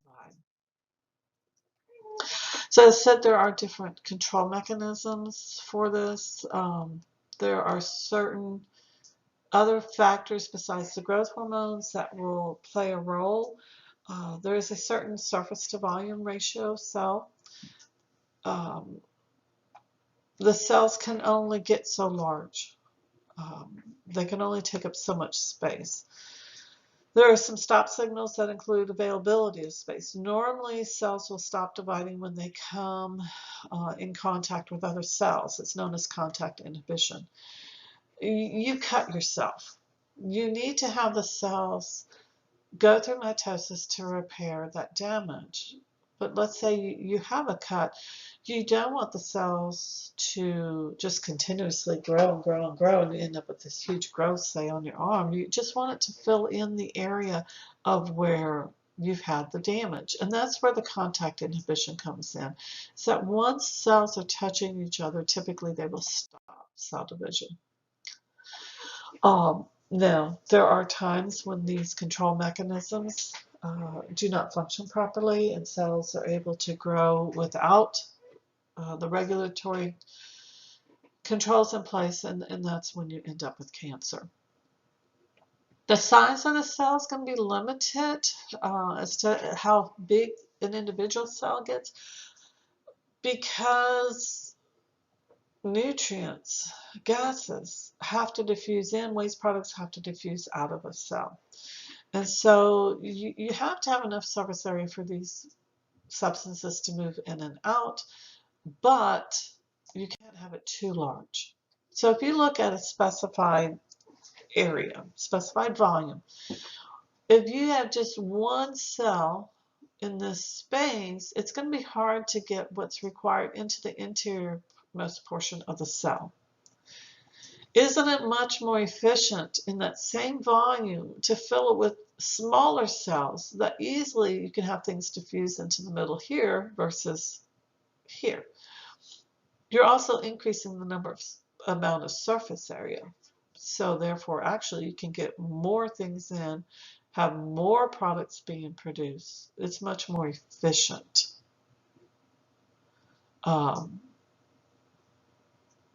One way of thinking of this, let's say that we had a large auditorium. And if we had, let's say in a big class, let's say we had 30 people in a class, big auditorium classroom. If I were to bring in pizza, let's say I brought in, I don't know, let's say 5 pizzas.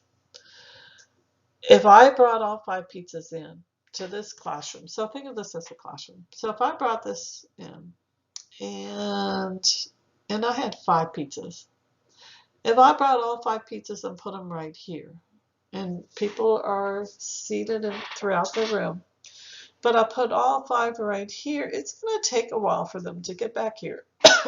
And good luck to the person back here. I hope you get some pizza.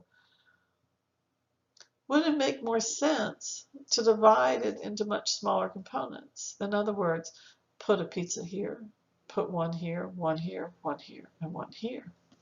It's much more efficient that way.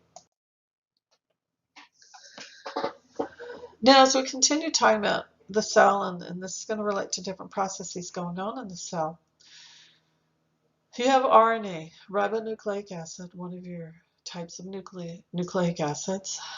There's 3 subtypes of these that we talk about: messenger RNA or mRNA, transfer RNA, referred to as tRNA, and ribosomal RNA or rRNA. Now, your messenger RNA is going to be used in translation.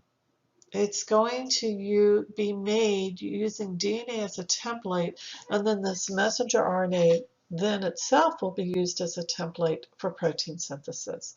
Protein synthesis essentially is translation.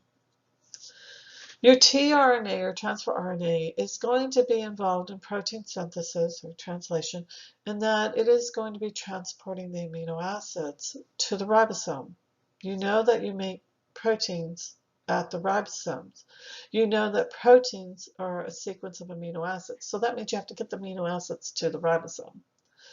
Who's going to do that? Well, that's the job of the transfer RNA. And then the ribosomal RNA. This is a structural component, as we've said earlier, of the ribosome. It's made in the nucleolus, it's transported out into the cell, combines with proteins. So your ribosome is structurally made up of proteins and RNA. Now this is just showing a kind of a summary of the processes that we're going to be talking about. So we are going to use DNA as a template to make RNA, and then RNA is used as a template to make proteins. So the process of DNA used as a template to make RNA is known as transcription. And then the process of using RNA as a template to make protein is known as translation. I know that people often will confuse these two terms, transcription and translation. Think of it this way. When you transcribe something, you're simply copying it. So you're going to take the DNA and you're going to copy it for RNA. They speak the same language. They're both nucleic acids. Their building blocks are the same. Now, from RNA to proteins, think of it as they speak a different language. Their building blocks are different. Building blocks of DNA and RNA are your nucleotides, but the building blocks of protein are amino acids. So you're going to have to change your language here. You can still use RNA as a template, but you're going to have, think of it as you're going to have a translation dictionary there to help you. So transcription means that you're just copying. Translation means you're changing languages. So it's as though the DNA has a message. Hi, how are you? And then RNA receives that message. Hi, how are you? But now it has to transfer that message down here, but it's got to change the language now. So it's going to take that message of hi, how are you, to say, oh, bonjour, comment allez-vous? So it's got to change the language. That's what translation is.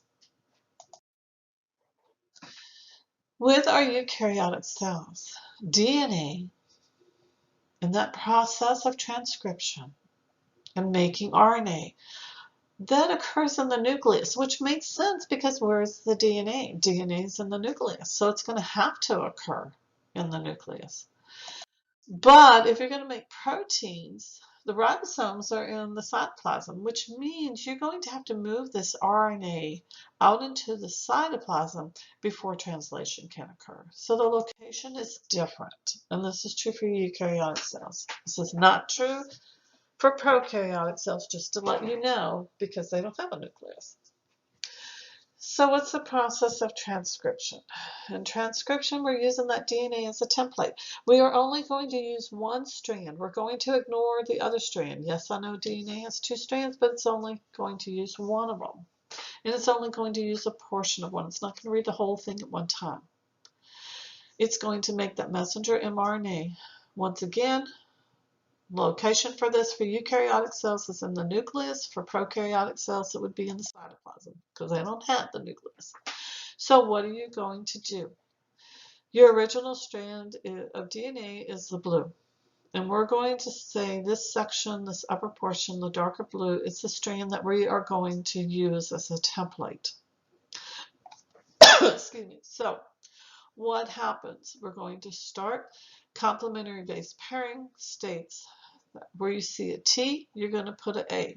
Where you have an A, remember we're making RNA. T is found only in DNA. So the complementary base becomes U for uracil. Uracil is only found in RNA. You have a C here, so you're going to put a G. T, A, T, A, and all the way down until you reach an area that says, stop, this is all we need to read. Complementary base pairing rule.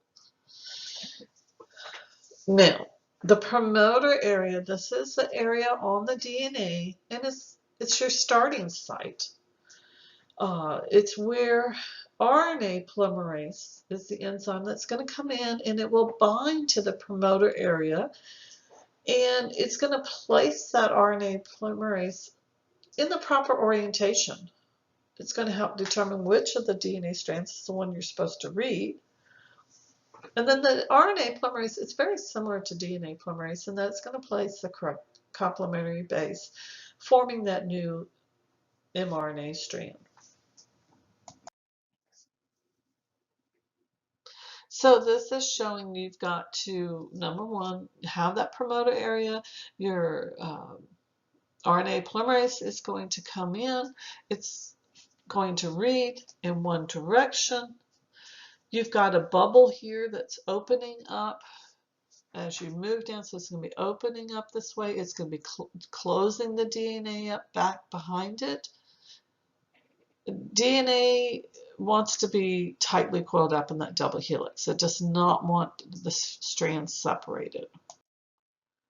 So it's easier to see here. This little green area is the promoter area.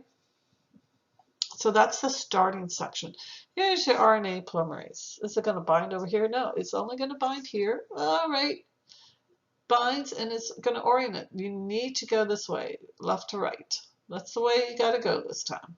So it's going to start reading as it moves along. So the initiation is binding to the promoter site.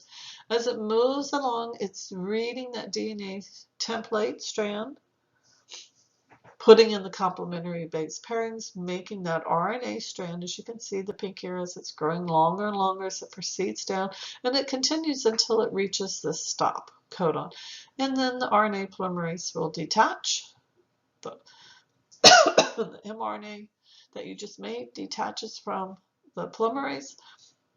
The DNA has closed back up. So in eukaryotic cells, once again, it occurs in the nucleus. Now your mRNA is going to have to be modified before it can leave the nucleus into the cytoplasm. There's going to be some changes that have to occur. So the initial steps are initiation, that's binding to the promoter area. Elongation is just using that complementary base pairing. And then termination is when it reaches the stop codon and it dissociates. But now you have to do these modifications. The first thing is you have to add some extra nucleotides to the end. You have to add a cap, which is a guanine on one end, usually just one. And then you have to add what we call the tail, which is anywhere from 50 to 250 adenines on the other end. So you're adding nucleotides on either end of the mRNA. Why are you doing this? Well, it's going to help to transport the mRNA from the nucleus into the cytoplasm. It's going to help protect it once it's in the cytoplasm from all these various enzymes that are present. And it's going to help it basically to bind ribosomes. So your protein synthesis can occur. Now there's some other modifications that also have to occur once you've added the cap and the tail. With eukaryotic, and this only occurs in eukaryotic cells, just so you know. You just read the DNA and copy for the segment that you were told from point A to point B, which is from promoter to terminal. You read the whole thing of the DNA. Now you may not need all of that DNA. There are certain regions within there that we call non-coding regions. You don't need those, and those are called introns. The areas that you do need are called the exons. Well, if you don't need the introns, you have to get rid of them. And so you're going to be removing the introns and then joining the remaining pieces together, and that's called RNA splicing. Once that is done, then your mRNA is considered mature and it can leave the nucleus. It's kind of like, okay, now you've grown up, you can leave home. So up here at the top is your original DNA strand. So you read from the promoter to the terminus. This is your mRNA, this pink, you read everything. For this particular protein that you got the message that you needed to make, that it's needed right now, is embedded in here in the darker pink. But you don't need the light pink. Those are the introns. So you're going to cut those out, and then you're going to splice these together. How do you connect these together? Use DNA ligase. It'll help glue them together. And then now you've got this much shorter piece of mRNA, which is now considered mature, and through the nuclear pore, it's going to leave and go into the cytoplasm. So your mRNA contains a sequence of bases, but the protein is a sequence of amino acids. So that means you have to convert from bases to amino acids. This is where you have to do your translation. So each gene has a very specific base sequence to it. What your translation code is what we call a triplet code. It's known as a codon. Every 3 bases, excuse me, is known as a codon. And 1 codon is an amino acid. So every 3 bases is essentially 1 amino acid.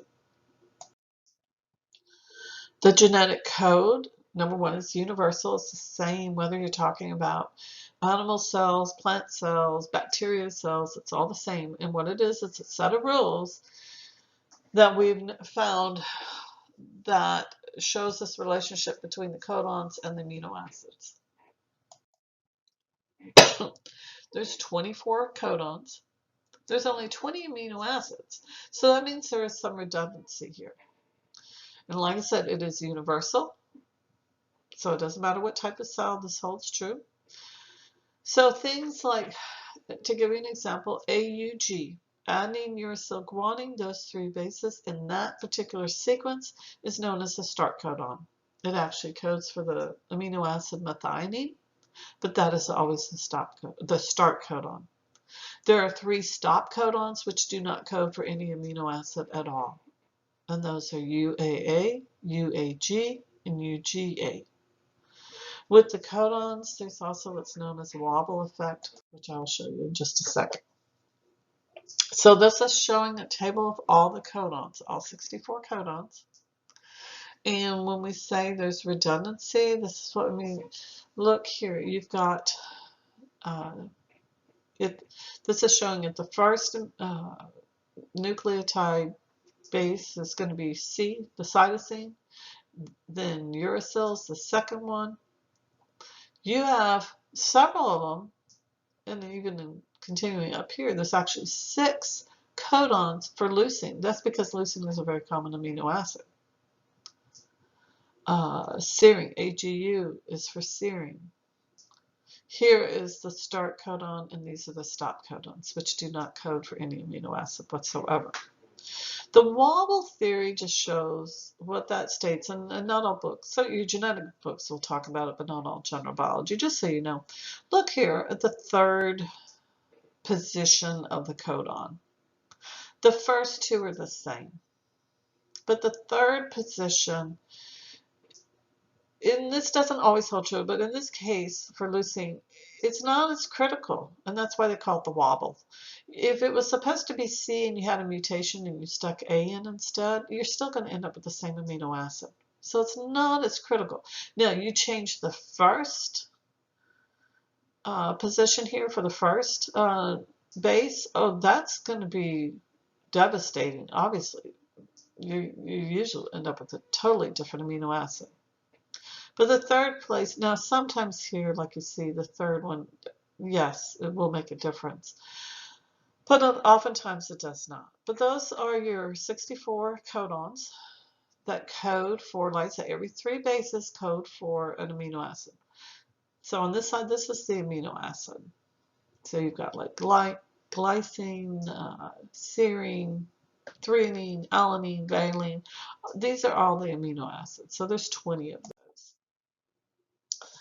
tRNA, the transfer RNA, obviously is going to be involved with translation. It's going to pick up an amino acid that's floating around in the cytoplasm, and it's going to bring it to the ribosomes where the mRNA is, and it can recognize a codon on the mRNA and bind in the appropriate spot. And I'm going to walk through this in a moment, and so this will make sense. tRNA is single-stranded, as most of your RNA is. It's looped at one end. That's called the anticodon region. That is where The anti-codon region is going to be complementary to the codon, so it will bind to it. Completely opposite from the anti-codon region is your amino acid binding region. So that's where the amino acid is going to be bound. Now, it's very, very specific. If it binds to the amino acid serine, that is the only amino acid it will bind to. So obviously, you're going to have lots of tRNAs because you've got 20 different amino acids. So this is one way of drawing what the tRNA looks like, where you have an anti-codon region, whether you look at this diagram or over here. You have the anti-codon region. This is the area that's going to bind to the mRNA, and this is the area that's going to bind to an amino acid. So your ribosomes, it's a site of translation to occur. Ribosome is composed of two subunits. Eukaryotic cells have two subunits, prokaryotic cells have two subunits, but the sizes of those subunits are different. Prokaryotic cells, their ribosomal subunits are slightly smaller than the eukaryotic ones. These subunits are composed of both proteins and your rRNA, the ribosomal RNA that was made in the nucleolus. So the ribosomes, I'm sure now you're starting to, okay, oh, back up. She's talking about protein synthesis. So you've got your mRNA that has the template. The site is going to be the ribosomes, which is made up of two small subunits, but she's also talking about tRNAs.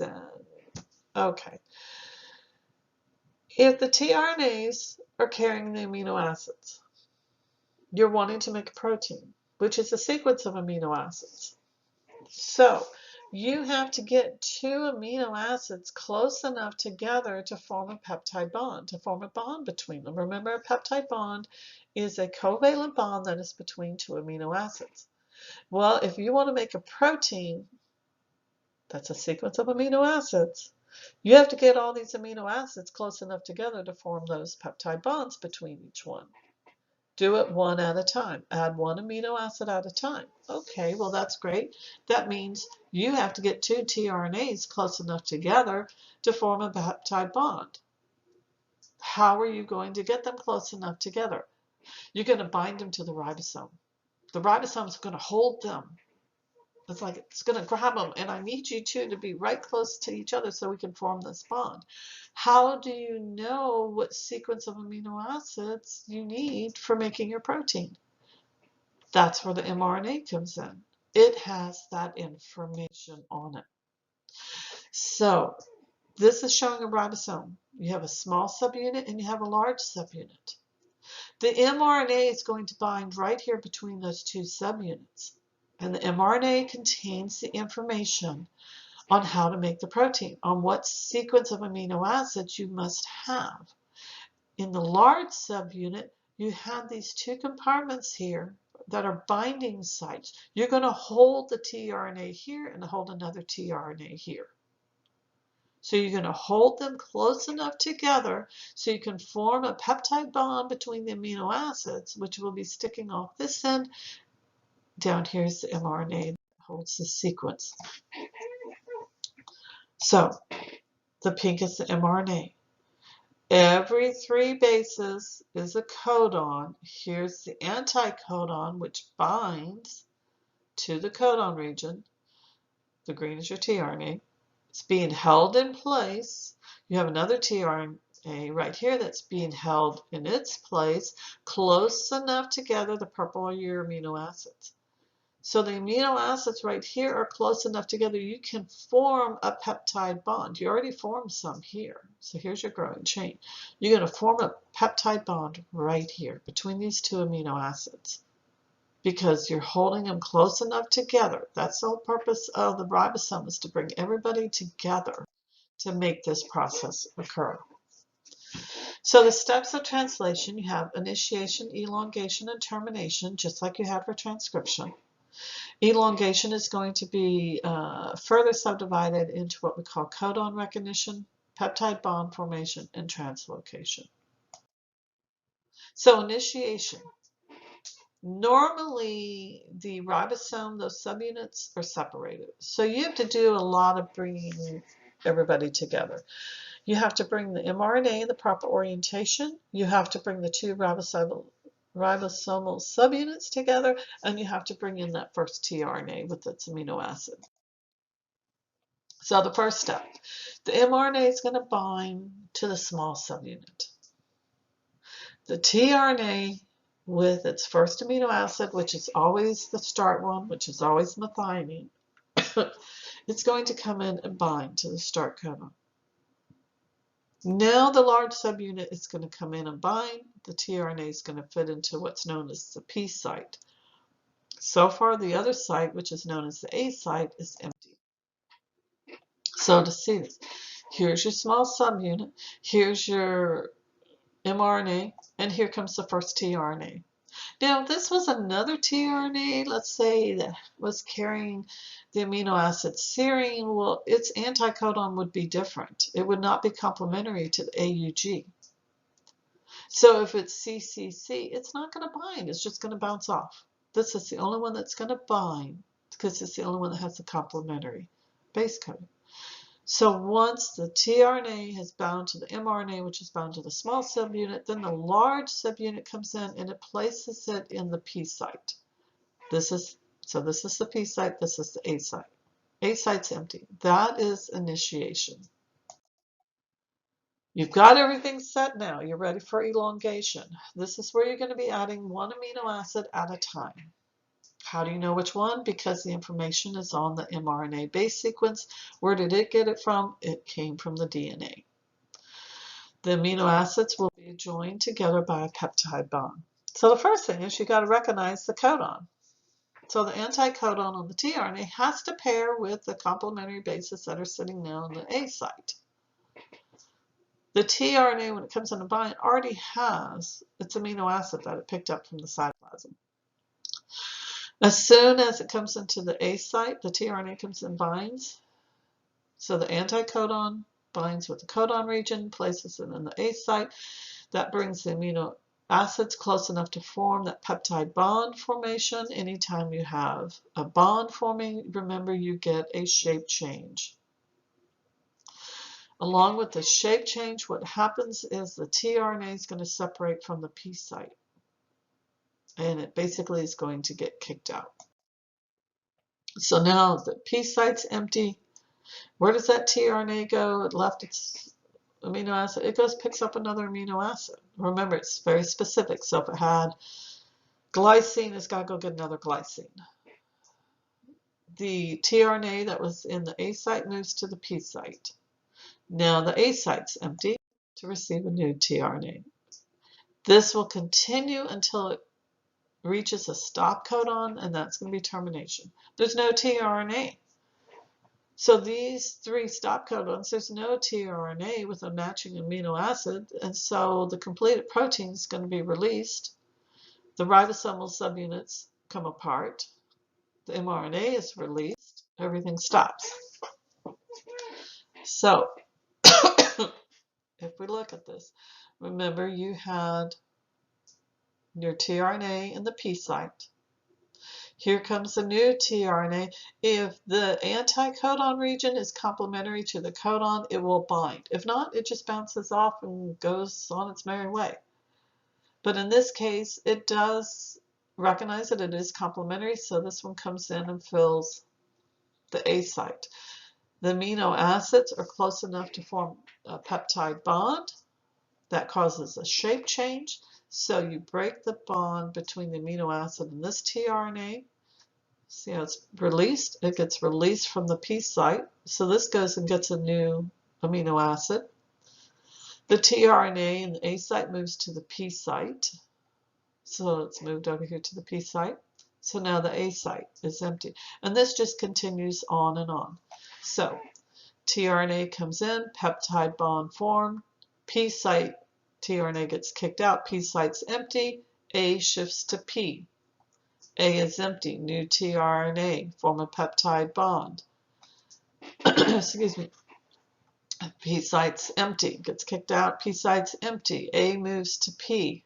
A is empty, new tRNA, bring in an amino acid, form a peptide bond. tRNA gets kicked out of P. P's empty. A shifts to P. A is empty, new tRNA, form a peptide bond. That kicks out the tRNA from P. P is empty. A shifts to P. A is empty. New tRNA. And this just keeps going round and round until it reaches that stop codon. Now on your mRNA, you can have multiple ribosomes attached to one single strand of mRNA so that you are making several different proteins.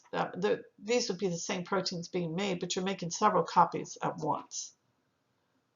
It's much more efficient to do this way. One way, when I do face-to-face that I have you visualize this, is have fill up bags, but just to verbally describe it, if you had a project and we need to fill 50 bags with 6 cookies.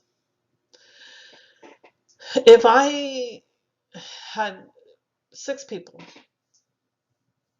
sitting at a table, each one has a different type of cookie, so each person has to put 1 cookie in the bag.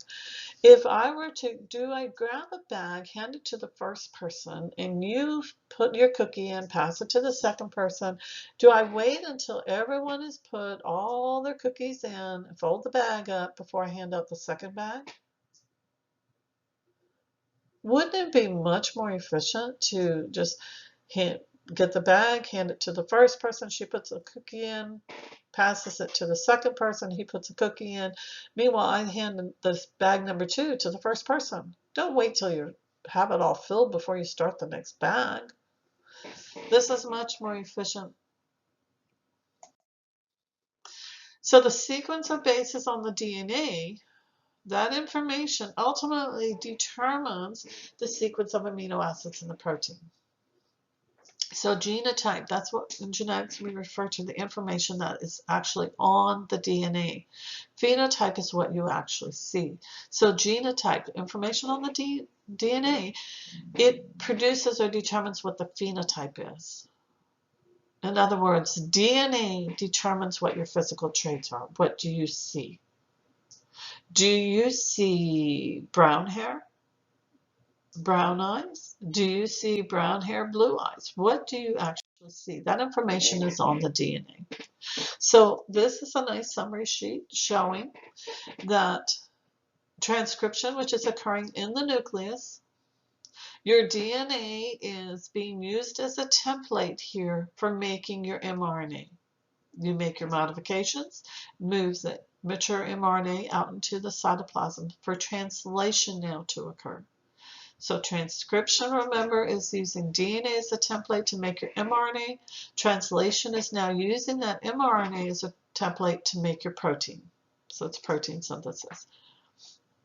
You have your steps of initiation where you have your first tRNA come in. Your mRNA is bound to the small subunit. The tRNA binds to it. Then the large subunit comes in and places that tRNA in the P site. Then you have elongation, where you are one by one adding amino acids, making that growing chain. You're making your protein. How does it know which amino acid to add? Because that information is on the mRNA, which came from the DNA. And this will continue until it reaches the termination site. Now, mutation is any change in the nucleotide sequence in the DNA. Not all mutations are bad. The location of it determines whether it's going to be harmful or not. This allows for rich diversity of the genes. So this is just showing once again the DNA, the process basically of transcription to translation, etc.